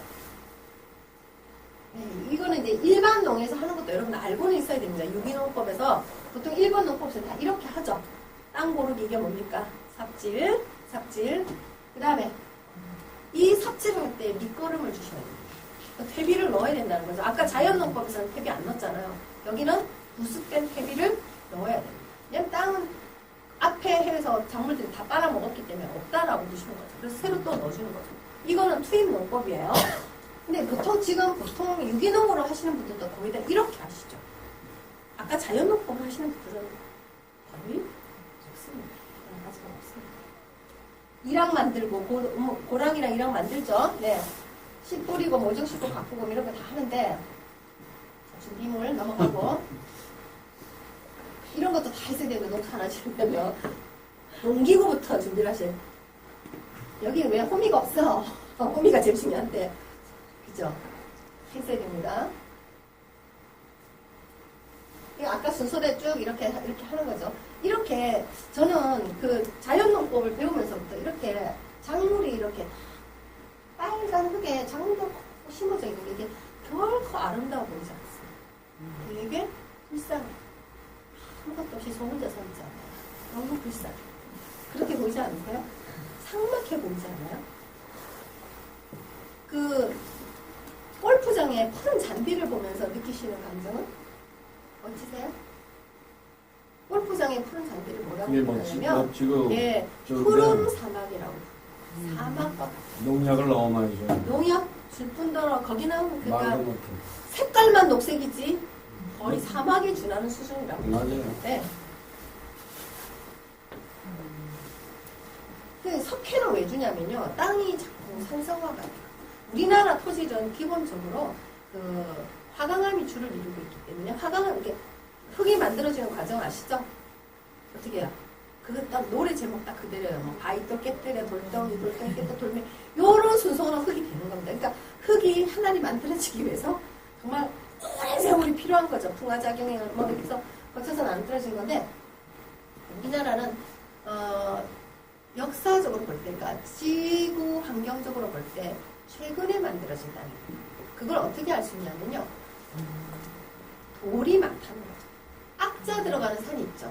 설악산, 월악산. 이게 다 무슨 산이면 악산이라는 게 굉장히 돌이 많다는 뜻이에요. 네. 그게 돌이 많다는 건 그 생성된 시기가 최근, 아직 부서지지 않았다는 뜻이잖아요. 최근이라는 거예요. 역사적으로 볼 때, 그러니까 지구 역사를 볼 때 굉장히 최근에 만들어진 땅이기 때문에 흙으로 돌아간 게 굉장히 적어서 우리가 사실 알고 있는 작물을 심을 수 있는 커터층이 굉장히 얇아요. 생각보다 얇아요. 얼마 안 돼요. 네. 그래서 우리나라는 최근 신생계 땅이고 그리고 거기다 화강암이 부서져서 만들어진 흙이기 때문에 그 흙 자체가 산성이에요. 화강암이 산성도가 좀 높거든요. 암석 중에서. 그래서 땅 자체가 산성되기도 하고 있으면 산성비도 온다고 하고 뭐 어쨌든 여러 가지 환경적인 문제 때문에 점점 산성화돼가는 경향이 크죠. 비료 같은 거 많이 쓰면 더 산성화가 심화되고요. 그래서 해마다 이제 또 뭘 하냐면 석회를 뿌려요. 석회가 알칼리거든요. 그래서 석회가루를 뿌려서 중화시키는 거예요. 근데 이제 또 이 석회를 뿌렸을 때 또 단점이 있어요. 농부들은 이거 꼭 하거든요. 근데 이거 할 때 단점이 뭐냐면 땅이 딱딱해져요. 빨리. 딱딱해져요. 그래서 근데 뭐 중화는 시켜야 되겠고 또 딱딱해지면 다시 갈지 뭐 이런 거겠죠. 네, 어쨌든 그런 문제가 있으나, 그러니까 이게 작물을 심기 전에 미리 밑퇴비를 다 넣고 땅을 한번 뒤집어 주는 건 한 달쯤 전에 다 합니다. 그런 걸 하고 나서 본격적으로 이게 오랑과 두둑을 만들죠. 심을 자리, 이거는 물 내려갈 자리, 그죠? 사람 다니는 길이죠. 근데 제가 뭐라 그랬습니까? 비 오면 이거 이렇게 자꾸만 무너져서 내려간다고. 그래서 다시 올려주고 이런 일을 하죠. 뿌리는 방법도 이렇게 골을 쫙 펴고 이렇게 또 볼에다 또도닥 심는 방법이 있고, 아니면 이렇게 한 뭉태, 그러니까 이런 거 콩알 같은 거 심을 때요. 3개씩 이렇게 통통 이렇게 심고, 아니면 이렇게 하는 방법도 있죠. 상추씨를 뿌릴 때 이렇게 줄로 안 심고 어떻게 해요? 확 뿌리는 거지. 네 맘대로 나세요. 막 이렇게 뿌리기는 되게 쉬워요. 근데 문제는 뭐냐면 나중에 섞을 때 죽어. 제가 제발 텃밭 처음 하시는 분한테 제발 상추 조금만 심으세요. 이렇게 말하는데 그게 뭐냐면 상추가요. 이렇게 한 봉지를 하면 그 양이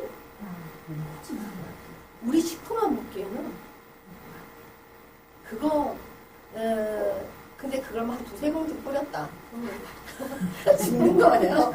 그래서 제가 제발 쌈채소는 조금만 심으세요. 아니면 방법이 또 있는 게 시차를 두고 심으시는 거예요.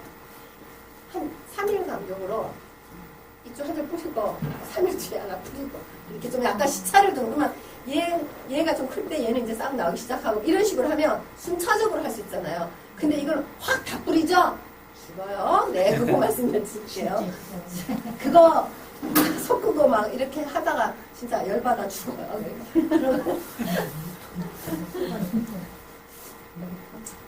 예, 주로 모종을 또 많이 해서 하는 건 배추 같은 거죠. 그래서 우리 모종 집에서 내기 귀찮으니까 보통 모종을 사다 심죠. 예. 직접 모종해도 돼요.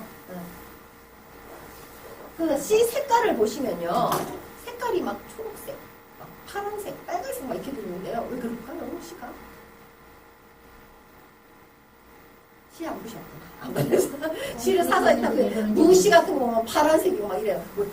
얘는 왜 색깔이 파란색이야 막 이렇게 놀라시는데 다 소독해서 구별하려고 일부러 색깔을 씌워놓은 원래 지 색깔이 아니죠. 안 그러면 이게 배추신지 무신지 구별을 못하는 거예요. 그래서 그 색깔을 갈라놓은 뿐이에요. 그래서 다 소독이 돼 있어요. 그러니까 보통은 씨에서부터 그 미생물이었는데 나쁜 세균들이 주식할 수 있고 벌레가 먹을 수 있기 때문에 씨를 한번 다 소독해서 나오기 때문에 그 일반 씨로 절대 그 새싹 채소 같은 걸 키우시면 안 돼요. 새싹 채소는 소독 안 한 씨를 따로 팔아요. 그런 거 쓰셔야 돼요. 어쨌든 그렇게 해서 고르시고 그리고 이제 씨 고르실 때 요령 하나는 연도를 잘 보세요. 이 상인들이 약간 그런 거 잘 안 보시는 분들한테 속여서 묵은 씨를 팔아요. 그러면 어떻게 될까요? 발화율이 떨어지죠. 그러니까 씨를 보관은 어디다가 하시면 좋겠어요? 내가 이번에 심다 보니까 씨가 좀 남았어. 이거 어디다 보관했죠? 선선한데. 그러니까 냉동실, 얘들이 항상 겨울을 나는 게 되게 중요해요. 겨울을 나는 것처럼 환경을 꾸며주는 거예요. 냉동실에 넣으시는 거죠.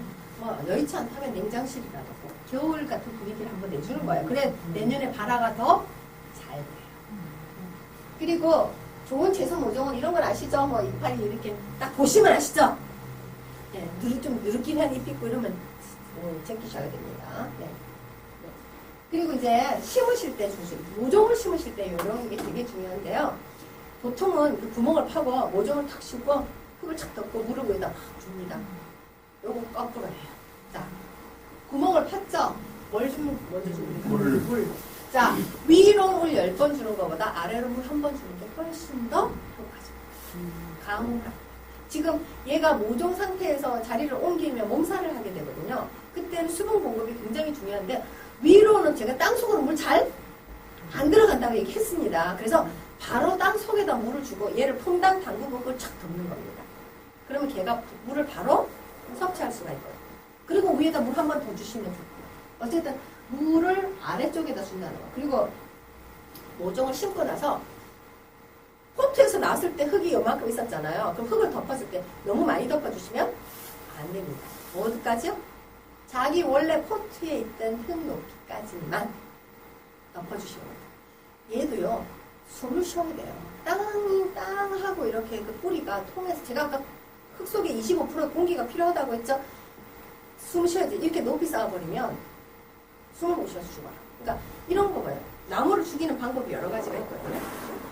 자, 큰 고목나무가 있을 때 그 고목나무 죽이려면 어떻게 해야 돼요? 업자들이 하는 방법이 있는데 나무를 베야 되는데 주민들이 반대해서 못 베잖아요. 밤에 몰래 와서 하고 가는 짓들이 있어요. 기름 부으세요. 제가 그거 한번 당해봐서 알아요. 우리 집 앞에 솔밭이 쫙 있었는데 하룻밤 사이에 애들이 다 죽었어요. 어쨌든 뭐 소금도 뿌리고요. 막 여러 가지 방법이 있는데요.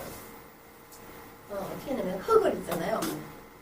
나무가 이렇게 서 있잖아요. 이렇게 서 있잖아요. 여기 밑에 지금 흙이잖아요. 여기 나무 서 있고. 그러면 여기 흙을 이만큼 1m 정도 더 쌓아줍니다. 그럼 나무 죽습니다. 숨 모셔서 죽습니다. 그러니까 우리 왜 어떤 나무 보면 막 땅 위로도 막 뿌리가 이렇게 나와 있죠. 불쌍해 막 덮어주고 싶잖아요. 안 덮어주죠. 덮어줄 필요가 없어요. 숨 쉬는 나무. 네, 숨 쉬는 게. 그러니까 항상 우리가 생각하는 것보다 나무가 공기를 많이 필요해요. 그래서 그렇게 꼭 심으셔야 된다. 그래서 흙을 원래 높이보다 좀 튼튼하라고 막 이렇게 높이 올려 쌓는 경향인데 그렇게 하시면 안 되고 원래 포트 높이 정도만 딱 맞추시고 솎아주는 게 중요하지. 아까 제가 쌈채소를 겁나 많이 심었다. 자, 그랬더니 막 따닥따닥 붙어서 났다. 처음에 어릴 때는 뽑으시는 겁니다. 뿌리채. 예? 아직 뿌리가 옆으로 이렇게 번지지 않았기 때문에 이렇게 뽑으면 쏙쏙 이렇게 나와요. 근데 이제 어느 정도 컸잖아요. 그때는 뿌리를 뽑으면 어떻게 되는지 아세요? 얘도 뿌리를 옆으로 이만큼 뻗었죠. 쟤도 이렇게 뻗어서 막 얽혀 있어요. 그래서 얘를 뽑으면 같이 주르륵 달려와요. 이때는 어떻게 해야 돼? 칼로 잘라야 돼. 이렇게. 뿌리 말고 잎하면 딱딱 잘라줘. 어느 정도 컸을 때. 자, 그리고 어릴 때는요, 큰 거 뽑을까요? 작은 거 뽑을까요? 막 이렇게 똑같이 씨를 심었는데도 어떤 애는 뭐 이렇게 좀 커지고 어떤 애는 더 작고 막 이렇거든요. 어떤 애를 뽑아야 될까요? 어릴 때. 제일 큰 거부터 뽑아야 돼요. 어린 걸 뽑는 게 아니라 큰 거부터 뽑아요. 그리고 얘가 또 어느 정도 자란 다음에는 어떤 걸 뽑냐면 그때는 잘 자른 놈은 계속 자라게 놔두고 작은 놈을 뽑아주셔요. 이런 게 다 경험치입니다. 다 경험치입니다. 네. 지금 말해도 하나도 안 들으실 듯. 지주를 세워줘야 되는 애들이 있죠. 이 지힘으로 잘 못 섞는 애들. 특히 뭐 토마토, 오이, 콩 같은 거 이런 거. 지주 때 세우기 이런 거 꼭 하셔야 되는 거. 상추를 뜯으실 때 어디서부터 뜯으시죠? 상추. 제일 마지막. 이파리 밑에서부터 이렇게 따주시는 거예요. 얘가 모가지를 위에 가서 연하다고 모가지를 딱 꺾으면 끝이에요. 걔는. 쑥갓은 거꾸로 하거든요. 쑥갓은 이파리를 따주시면 안 돼요. 위에가 꽃이 피어버려요. 그래서 걔는 모가지를 똑똑 끊으시면 새순이 짝짝짝 올라와요. 이게 다 작물마다 특성이 다 달라요. 그런 거 좀 기억을 하시면 돼요. 이 고구마 같은 경우는 절대 거름을 하시면 안 돼요. 고구마 이렇게 캐보시면 가끔 가다가 이렇게 애기 머리통 같은 애가 하나씩 나오잖아요. 요거 잘 키운 겁니까? 못 키운 겁니까? 잘 못 키운 겁니다. 고구마가 어떤 게 상품이냐면요. 약간 길쭉하면서 요 정도 사이즈? 요 정도 사이즈? 요게 딱 먹기가 좋은 거예요. 요걸 최상품으로 치고요. 애기 머리통이 나오면 이거 다 하품이에요. 이거 어디다 파느냐면 저 길거리에 그 고구마 전에서 파시는 분들이 다 가져가세요. 그래서 일반인들은 아무나 안 사요. 그러니까 크다고 무조건 좋은 게 아니라는 거죠. 그래서 고구마는 너무 크지 않도록 거름을 안 합니다. 네, 이런 것도 좀 요령이고요. 들깨도 깻잎을 이렇게 따주셔야 되는 거. 겨순 따기는 토마토하고 고추에서 꼭 필요한데요. 이렇게 작물이 올라가다 보면 이렇게 옆에 이렇게 가지가 이렇게 나잖아요. 근데 원래 줄기하고 요 가지하고 요 사이에서 여기 순이 올라가요. 요게 겨순이거든요. 요걸 따주지 않으면 여기서 이렇게 또 줄기가 또 하나 나오는데 나중에는 이게 원래 줄기인지 겨순인지 구별도 못해요. 이게 왜냐하면 이렇게 겨순이 막 나와버리면 우리는 고추의 열매를 원하잖아요. 누구만 크겠어요? 이파리하고 줄기만 주렁주렁. 우리가 원하는 열매가 안 돼요. 토마토도 똑같아요. 토마토도 이렇게 따는데 여기 가지 사이에서 새순이 올라요. 그때 따주셔요. 그래야 열매를 실하게 해요. 네. 저희 피망 한번 키워봤는데 고추 옆에다가 키웠거든요. 근데 피망은 안 되더라고요. 피망이 잘 안 커. 저도 그렇더라고요. 저도 그러니까 피망이 키우는데 고추랑 조건이 좀 안 나요. 좀 달라요. 네. 저도 피망 키워봤는데 피망 잘 안 돼요. 달리긴 키도 잘 안 크고 얘가 이파리도 또록 말리고 좀 안 좋아. 그럼 뭐하고 심어야 되나요? 네? 뭐 옆에다 심어야 되나요? 아니 그게 영양분이라든지 이런 게 좀 고추랑 좀 다른 것 같아요. 저도 그건 정확하게 잘 모르겠어요. 네. 모르는 거. 고추가 거름을 제일 많이 해요. 고추도 굉장히 거름 많이 먹는 그 작물 중에 하나예요. 거름을 줘야 되고, 네, 뭐 우리 이제 병충해 잡기 오늘 이게 핵심이잖아요. 병충해 잡기 할 거고, 제가 아까 말씀드렸던 숟갈하고 상추 뜯는 방법. 자, 고추는 청으로 무조건 따주셔야 됩니다. 빨간 고추 될 때까지는 냅두시면은 안 돼요. 천물 고추 달리는 거 다 따주셔야 되는 겁니다. 그래야 더 많이 달려요. 그 방울토마토는 특히 비 오기 전날 따주셔야 돼요. 이게 이제 얘가 비를 턱 맞잖아요. 그거 해가 쨍 나요 다음날. 그러면 이게 막 터져. 얘가 터져. 그래서 비 오기 전날 다 따주셔야 돼요. 내일 비 온다 그러면 오늘 다 따버립니다. 근데 제가 일주일에 한 번밖에 텃밭을 못 가요. 30분을 가야 되잖아요. 그러니까 그때밖에 못 가는데 이게 잘 심고 가꾸는 것도 중요하지만 제일 중요한 게 수학이에요. 수학을 제대로. 일주일에 한 번 가면 수학을 제대로. 특히 오이 같은 경우는요. 아침에 이만하잖아요. 저녁 때 얼마나 할까요? 이만해요. 그런데 일주일 만에 가면 어떻게 될까요? 노가지 됩니다. 못 먹는 거예요. 그래서 제가 가는 날은 요만해도 그냥 무조건 나옵니다. 그런 작물들은 이제 특성을 이제 하다 보면 다 아시게 돼요. 그러니까 수학도 제때 잘하는 게 쉽지가 않아요. 쉽지가 않아요. 부추는 어때요? 자꾸만 잘라줘야 더 잘 올라오죠? 부추는. 네, 그런 것들. 이제 옷걸음주기 이런 건 제가 다음 시간에 할 거라서 넘어갈게요. 자, 이제 작물을 키우다 보면 병이 오기도 하고 충이 오기도 하는데 이 병, 그래서 합쳐서 병충해라고 하는데 병이 쉽겠어요? 충이 쉽겠어요? 그렇죠. 벌레는 그나마 내가 손으로라도 잡아낼 수 있잖아요. 이 병은 참 힘들어요. 정말 이제 약치고 싶다 이런 생각이 들 정도로 공작기는 되게 힘들어요. 특히 고추 같은 제가 이제 이번에도 한 10근? 빵 고추 한 10근 정도 나왔는데 꼭 마지막에 탄저병. 예, 제가 이제 비닐 멀칭을 안 하잖아요. 비닐 멀칭 안 하면 고추는 이렇게 서 있으면 이렇게 비가 오면 제가 흙이 노출되어 있으면 비가 오면 흙이 어떻게 될까요? 튀어요. 탁 튀면서 이게 모든 병은 땅에서부터 오거든요. 탁 튀면서 이게 붙으면서 꼭 막판에 이렇게 장마철 지나가는 거죠.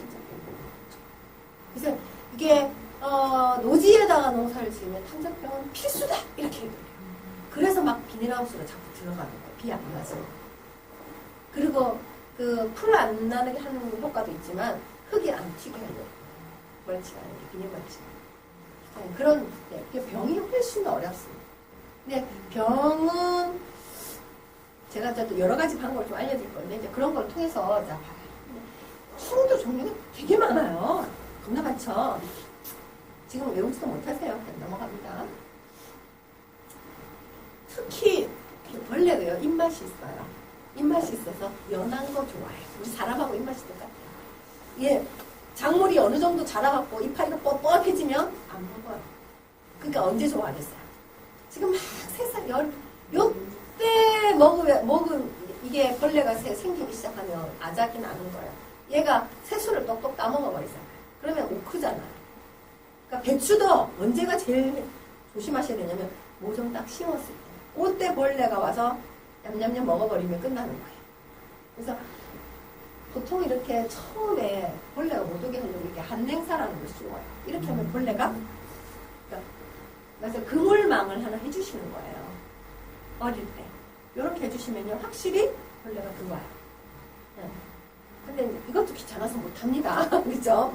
뭐, 이게 톤을 만들어주기 쉽지가 않아요. 여기 보시면, 이 뭘까, 이거? 이거는 손으로 때려잡을 수도 없고, 얘를 죽이는 방법이 좀 몇 가지가 있는데, 제가 모든 벌레를 그렇다고 살려주겠어요? 안 살려줍니다. 참 뼈짜없이 죽이기도 하는데 잘 보시면 진딧물이요. 이파리 앞에 있을까요? 뒤에 있을까요? 뒤에 숨어 있어요. 이파리 이렇게 햇빛을 보는데 아니고 딱 뒤편에 딱 붙어 있거든요. 따닥따닥 붙어 있잖아요.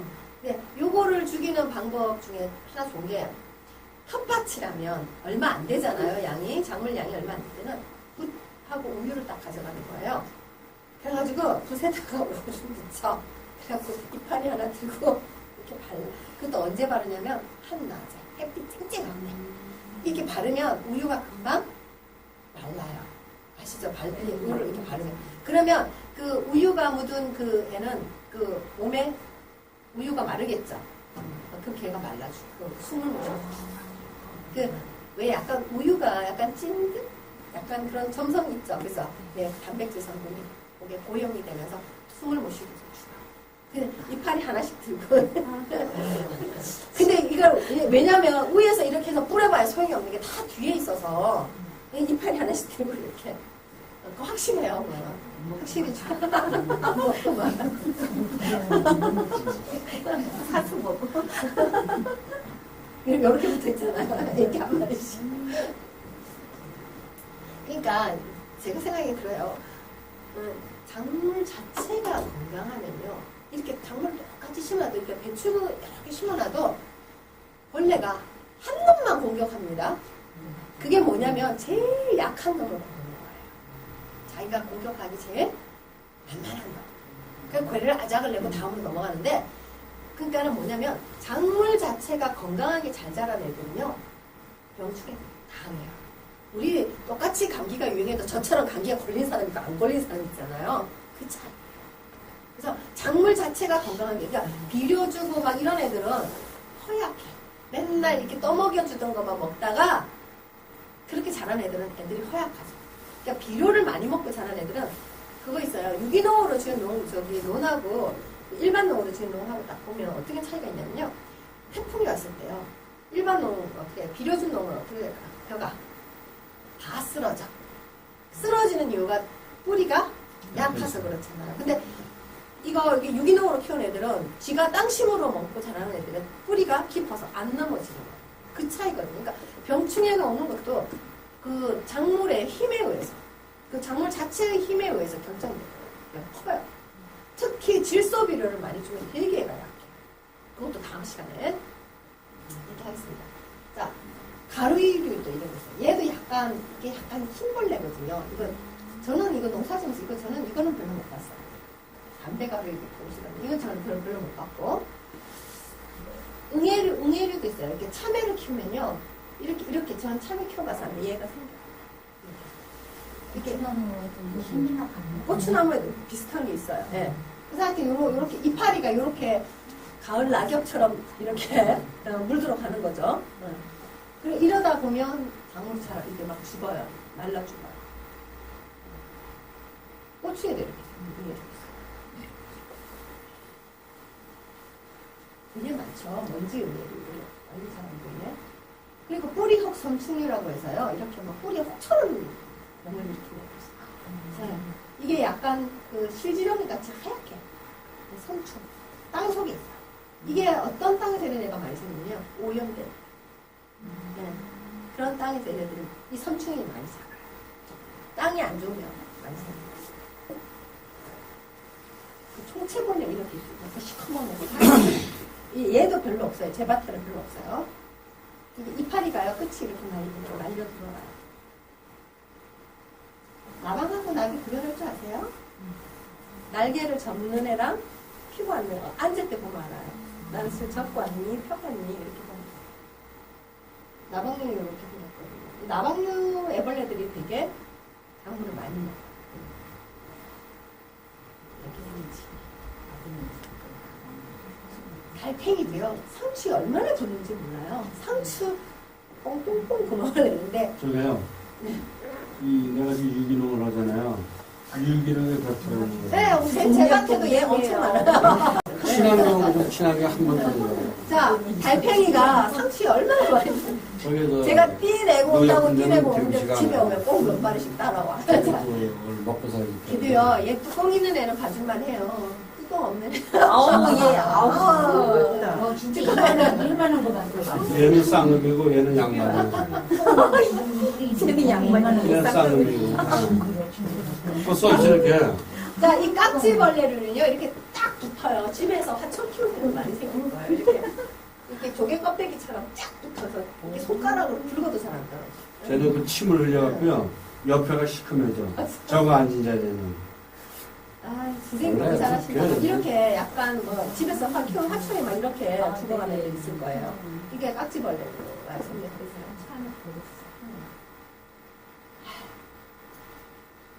병해충을 막으려면요, 예방 위주로 하셔야 돼요. 생기고 나서 없애려면 죽이는 수밖에 없는 거죠. 그죠? 그러니까 오기 전에 못 오게 막는 게 되게 중요하다는 거죠. 싫어서 내가 그걸 가려고 그랬는데 뭔가 싫은 게 있어. 그럼 못 오는 거죠. 그걸 우리 EM5가 오늘 만드시는 EM5가 그걸 목적으로 할 거예요. 그 다음에 토양 관리.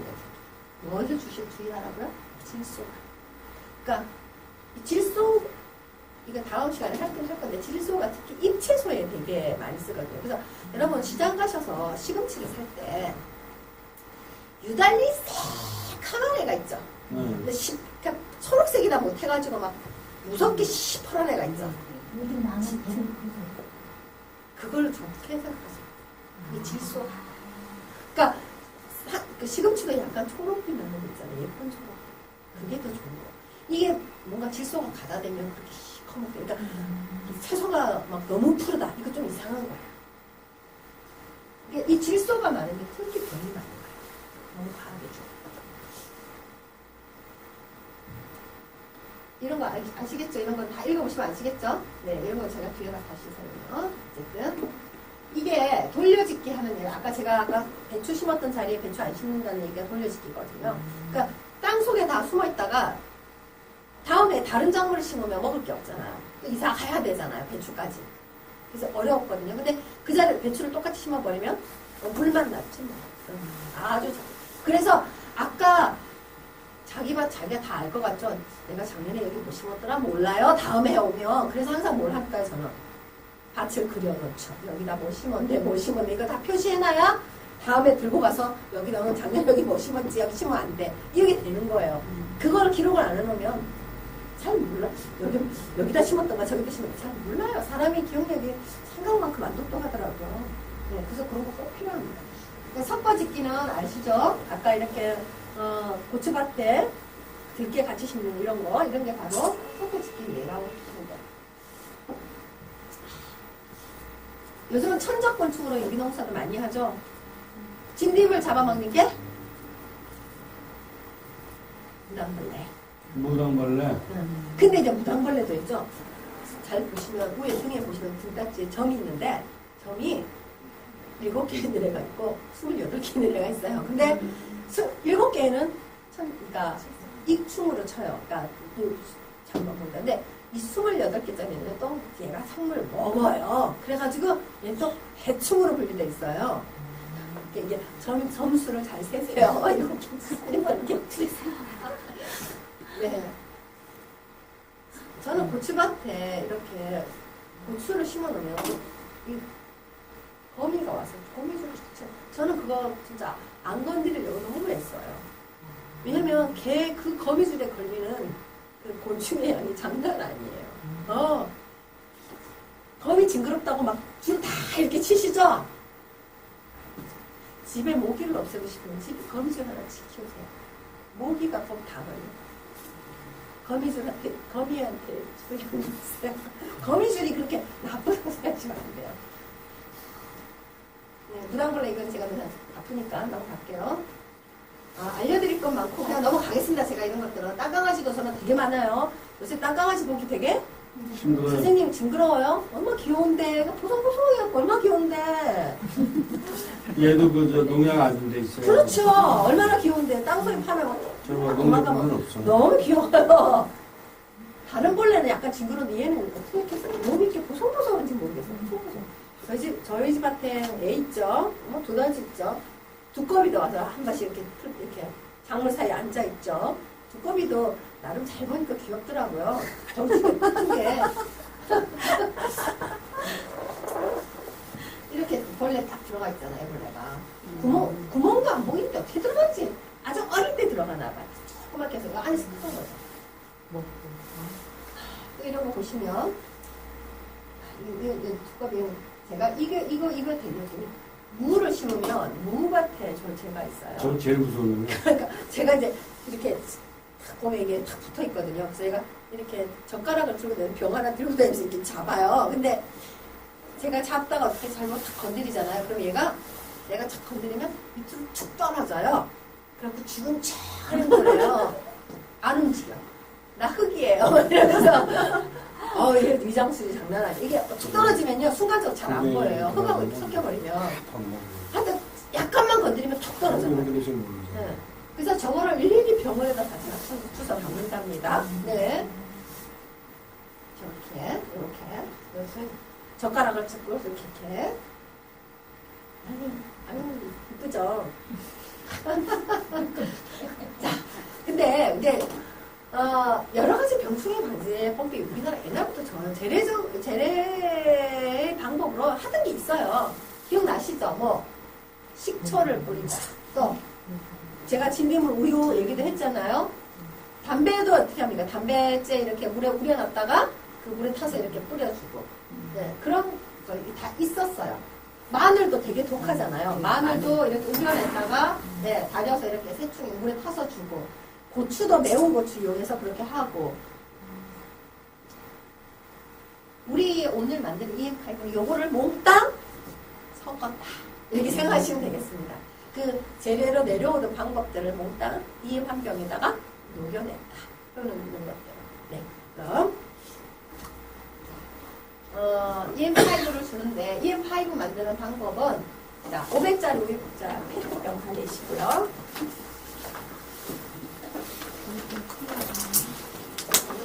자, 제가 여기 비커를 가지고 왔습니다. 저울을 안 쓰려고. 여기 미리리터랑 그람이랑 같은 단위, 비슷하긴 단위긴 한데요.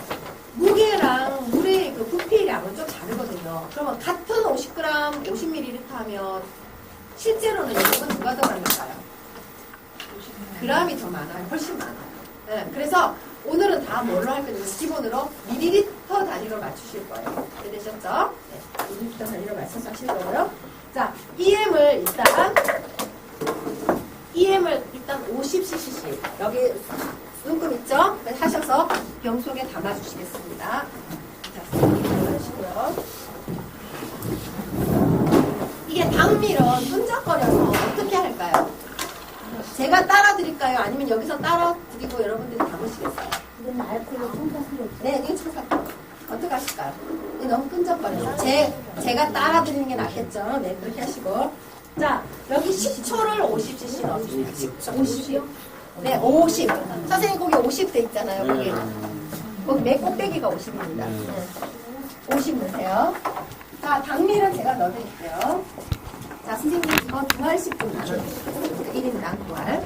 선생님 이거 고추도 2알씩 넣으세요. 네.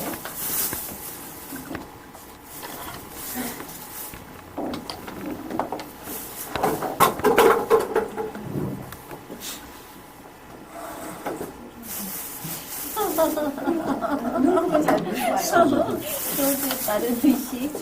이거는 이 선생님 너무 자신 있어 따르는 거.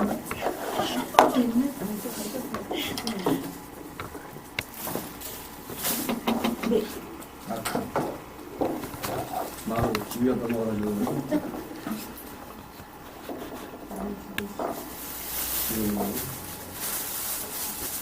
자, 제가 가위랑 칼이 별로 없어서 자, 선생님 빨리 이게 잘 우러나도록 하려면요 이걸 좀 점여주시는 게 좋거든요. 그래서 이렇게 얇게 점여서 선생님 쓰시고 칼을 넘겨주세요. 여기서부터 다 해주세요. 네. 여기 선생님 가르쳤어요. 그리고 가위는 제가 이쪽에서 던질게요. 고추는 칼로 하시지 마시고요. 이걸로 이걸로 이렇게 잘라서 아, 여기 네. 있어요. 가위 있어요? 아, 칼 있구나. 가위 그러면 이쪽 쓰시고 돌려주세요.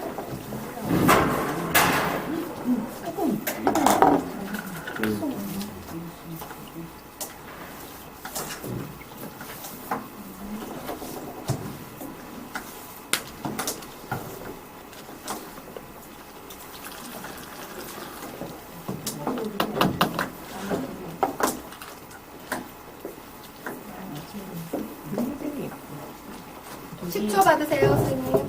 EM. 자, EM도 바꾸시고, EM 주시고. 지금 이거를 먼저 넣어? 마늘하고 고추 썰어 네, 썰어서 넣으세요. 자, 고추 2개, 마늘 2개.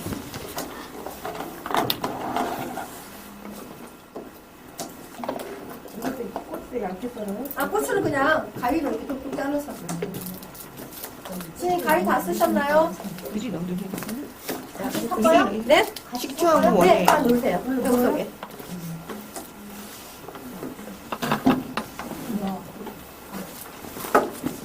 네, 여기 또 있습니다. 여기.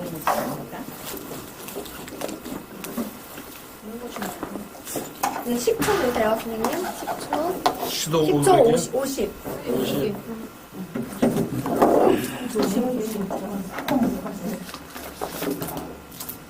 뭐야? 10초. 이따 오세요. EM 넣고. 충분히 짜세요. 짜야 돼요. 자, 제가 지금부터 당밀 넣어드릴게요. 아니, 상관없어요.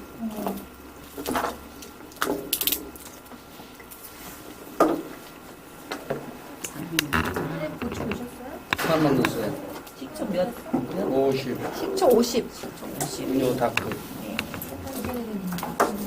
하나 더. 이건 안 써도 돼요. 나? 하나 넣었어요. 아, 그게 담는 자, 거지. 선생님 당밀 드릴게요. 식초 넣고. 가지고 있어요. 여기는 당밀 다 넣고. 이걸 하나 넣고. 마늘 넣고. 순서 바뀌어도 괜찮죠? 식초 마늘 넣고. 넣었어요. 그런 다음에 또 뭐 들어가지? 원에 당밀 넣고. 그다음에 식초 넣고. 하나 넣었어요. 그리고 마늘 2개 넣고. 우리 뭐 넣었지? 소주 안 넣었죠? 소주는 어디? 소주만 지금 안 들어갔습니다. 네. 소주 나중에 넣어. 50. 식초 넣어야 되지, 이게. 식초 가지고. 식초.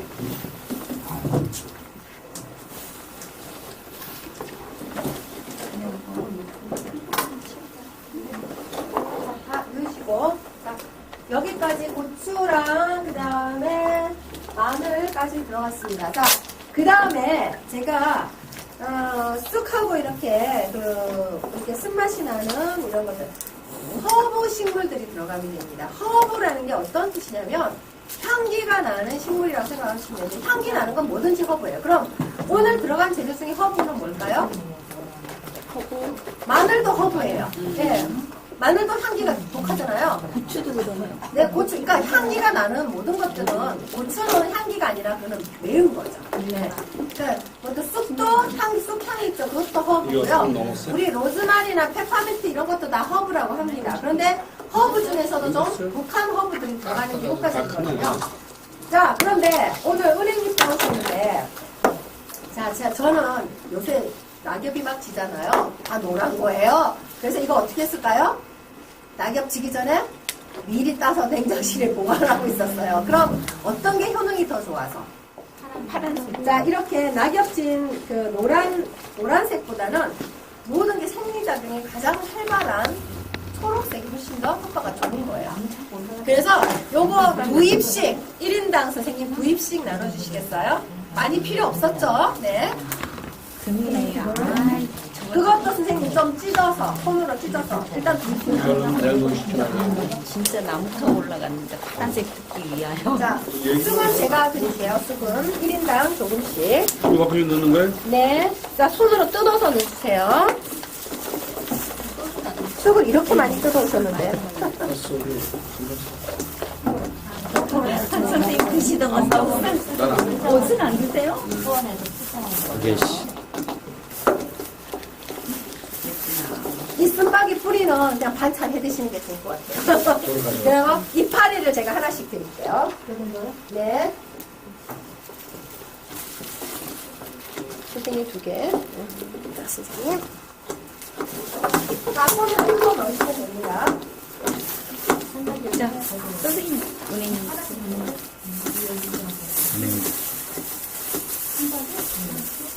어? 뭐?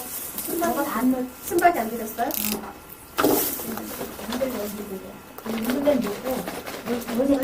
은행도 넣어? 네, 은행 직접 드렸어요. 나는 안 줬는데. 안 줬어. 아, 넌못 써? 뭘. 자, 이제 이파리 다 넣으셨으면 끝이니까요. 뚜껑 닫으시고 앉으시면 되겠습니다. 대충이 싫어하는 거. 이거 안 넣었구나. 치커리. 시커리네. 민들레. 네, 민들레랍니다. 민들레 이게. 네. 민들레하고 없는데 민들레 안 드렸어요? 네. 우리 안 민들레 줬어요. 2개만 더 주세요. 네. 이거 수원에서 온 거예요, 수원에서. 예. 너무 딱 이게 이제 너무 많이 들어가면 다음 주에 들어갈 자리가 없어서 제가 조금씩만 드릴 거예요. 네. 저거. 뭐 많이 넣으면 좋기는 하나. 네. 우리 걷기 2년 전에 32년.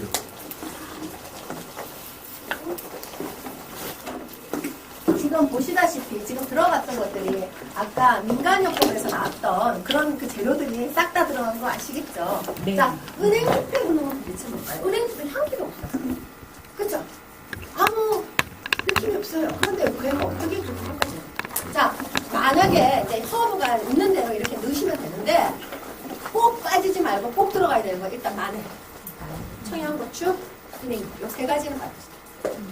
네, 다른 애들은 들어가고 있으면 들어가고 없으면 말고 이렇게 하면 되는데 요 세 가지는 꼭 여기 보면 민들레, 산토이, 두충잎 이런 거 다 향기가 진한 것들이고 독 쓴맛이 많이 나는 것들 있잖아요.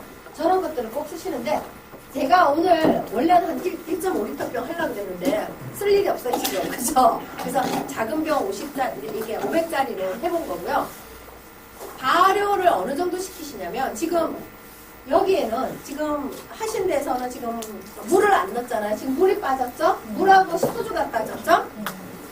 물을 300cc, 그러니까 300cc라는 건 뭐 얼마야 이렇게 계산하지 마시고요.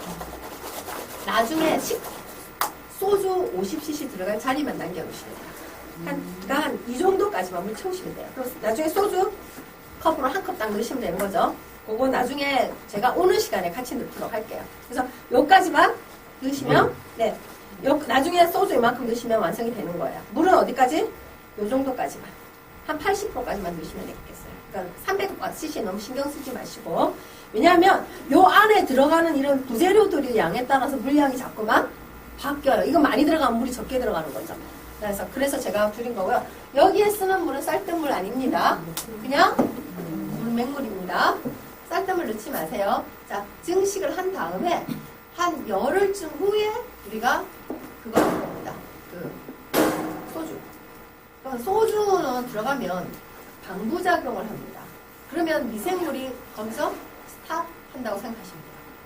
그리고 모든 향기들을 거기다 다 가두는 겁니다.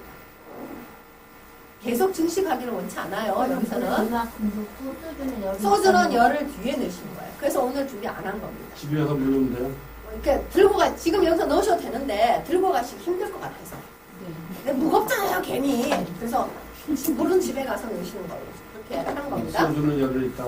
소주는 이제 제가 다음 주에 안 오고 그 다음 주에 오거든요. 그럼 어떻게 할까요? 조금 늦췄는데 어떻게? 그때 넣죠 뭐. 그럼 날씨가 좀 첨첨하니까 그때 소주 준비해 주시면은 소주 한 병만 사주시면 여기 한 번 사면 다 넣겠네. 한 병만 있으면 충분히 다 들어가요. 돌로 가져가서. 안 먹어요? 자, 그 이제 소주 얘기를 좀 하자면 소주는 화학주. 그러니까 원래 이렇게 발효주와 화학주 차이를 좀 아셔야 되는데 발효가 우리 그 안동 소주 같은 경우는 이렇게 소주거리 보셨죠? 텔레비전에서 이렇게 그냥 증류하는 거 이렇게 해서 소주거리에 해서 한 방울씩 뚝뚝 떨어진 증류 과정을 거쳐서 만든 그게 발효주인데 그건 건강에 그러나 지금 소주 공장에서는 절대 그렇게 만들지 않는다는 거죠. 그렇게 한 방울씩 받아갖고 장사 못하겠죠? 네, 화학 과정을 거치게 되는데 이 화학 소주가 굉장히 몸에 그러니까 세상에서 물을 제일 심하게 오염시키는 물질이 뭐예요? 라고 물어보면 우리 보통 기름이라고 생각하잖아요. 기름보다 거의 2배의 그 물 오염을 일으키는 게 소주예요. 그래서 사람이 먹으니 그래서 소주는 절대 물에 버리지 마시고 입에다 들어놓으세요. 차라리 이렇게 얘기해요. 네. 화학주가 그가 몸에 좋으시다? 그래서 제가 그러니까 팁으로 하나 드리는 거죠. 소주 많이 마시지? 시라고. 그러니까 소주가 마시고 싶으면 사실 증류된 발효 소주를 마셔야 되는 건데 요즘 사람들이 너무 이제 소주를 많이 마시는 것 같아서 제가 걱정돼서 한번 제가 술을 안 좋아하는 사람이니까 그래서 또 술 때문에 폐가 망신하시는 분들 되게 많잖아요. 술도 좀 좋게 드시라는 뜻으로 말씀드린 거고 어쨌든 그 소주는 나중에 추가로 넣는 걸로 하고 이거를 한 10일 이상 발효시켜야 돼요. 그리고 소주를 넣으신 다음에 하루쯤 두셨다가 그 다음에 사용을 하시는 거예요. 근데 이것도 우리 EM 사용하는 거랑 거의 유사하게 500배에서 1000배 이상 탔을 때 표시나면 안 되는 거예요. 이렇게 해서 이걸 벌레가 생기기 전에 미리 벌레 생길 때쯤 초반부터 뿌려주는 거예요. 그러면 벌레가 이 냄새가 싫어서 물살이 네, 막 뿌려. 여기는 EM도 있기 때문에 우리 EM의 항산화 성분이나 이런 게 다 있기 때문에 그냥 사용하셨을 때 아무 문제 없어요. 그리고 제가 500배, 1000배 하는데 제가 밭에 가서 바빠 죽겠는데 그거 뭐 몇 배인지 세고 있겠어요. 어떡할까요? 저 밭에서 쓰는 물통이 이따만한 그게 몇 리터인가 모르겠네. 이게 파란색 물통 이만한 거 있잖아요. 거기다가 이제 20리터. EM 파이브 만들어 놓은 건 어떡할까요? 그냥 드르륵 부어서 그냥 막 주는데 안 문제 없더라고요. 그래서 막 좋아요. 그렇게 해서 병충해 방지를 하기 위해서 노력을 하고 있으나 100% 완벽하지 않아. 얘는 절대 살충제가 아니라 그냥 아니, 진짜. 싫어서 애들이 좀 기피하는 것이지 얘를 죽이는 게 절대 아니라는 거를 아니 그 바켓에 이거 하나 인간이세요? 물통 있잖아요. 물통, 그 우리 물 뿌리게 있는 물통, 파란색 물통 있잖아요. 물 뿌리게. 우리 큰 거, 집에서 쓰는 거 말고, 이렇게 밭에 쓰는 거. 네, 거기다가, 페트병 뚜껑으로 한 2-3개 정도 주시면 돼요. 네, 그렇게 해서, 물 색깔도 안 변해요. 근데 제가 그 2-3개도 쓰기 싫어서 질질 붓는다니까. 그리고 그냥 막 줘요. 근데 이제 크게 문제 없고요. 500배에서 1000배 있어도 돼요. 네? 주기적으로 살포를 해서 예방에 주력하는데 너무 고농도로는 주시지 말라고요. 이거 우리 항상 제가 얘기하지만 우리 EM은 혐기성 발효의 대표고 그 산도가 높다고 했기 때문에 너무 과하게 주시면 당분이 오히려 해가 될 수 있다고 말씀드렸습니다. 네. 요거 하나만 더. 혹시 이 난황류가요 병에 가면요. 제가 병 잡기가 어렵다고 했죠. 벌레는 쫓으면 되는데 젓가락질이라도 하면 되는데 이 병은 어때요? 되게 어렵지 않습니까? 이거 난황류는요. 녹균병이나 흰가루병 아까 그 병에 굉장히 강한 라서 꼭 좀 썼으면 좋겠어요. 이거 어떻게 하면 계란 노른자만 이렇게 하나를 하고 그다음에 믹서기나 계란 노른자 하면 물을 약간 넣어요.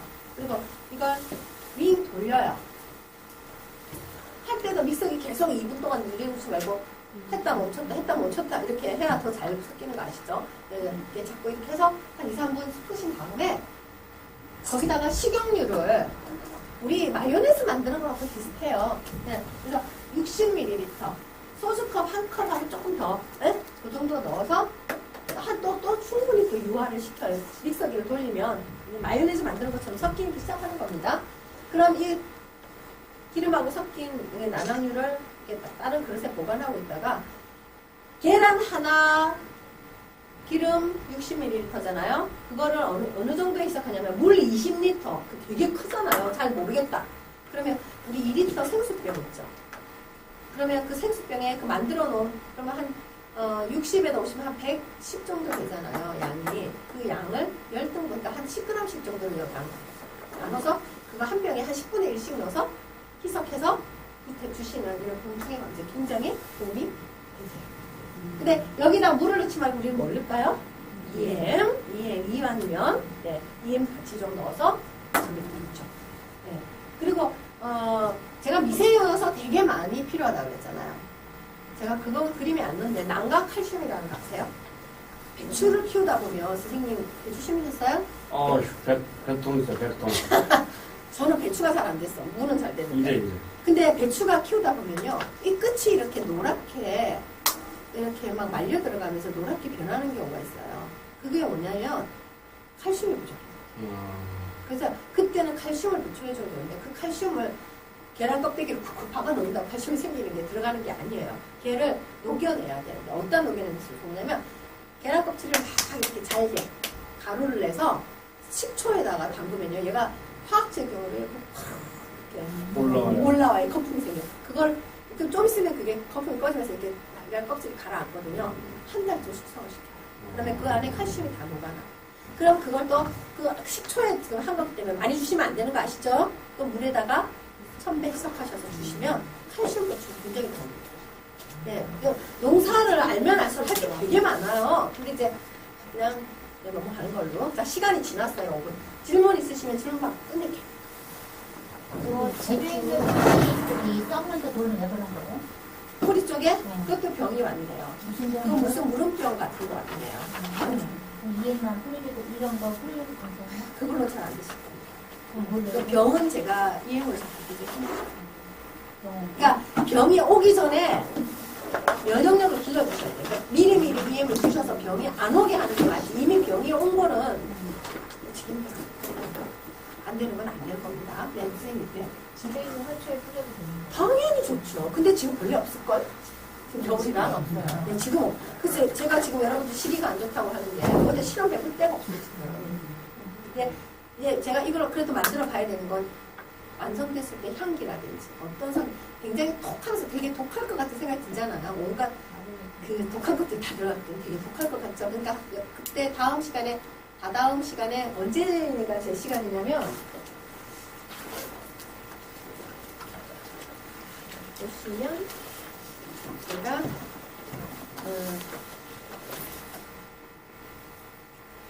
11월 18일 화요일에 네, 그날 다음 주 말고 그 다음 주 화요일 날 오실 때 이거 도로 다 들고 오셔요. 들고 오시고 그날 소주 넣고 향기도 맡아보고.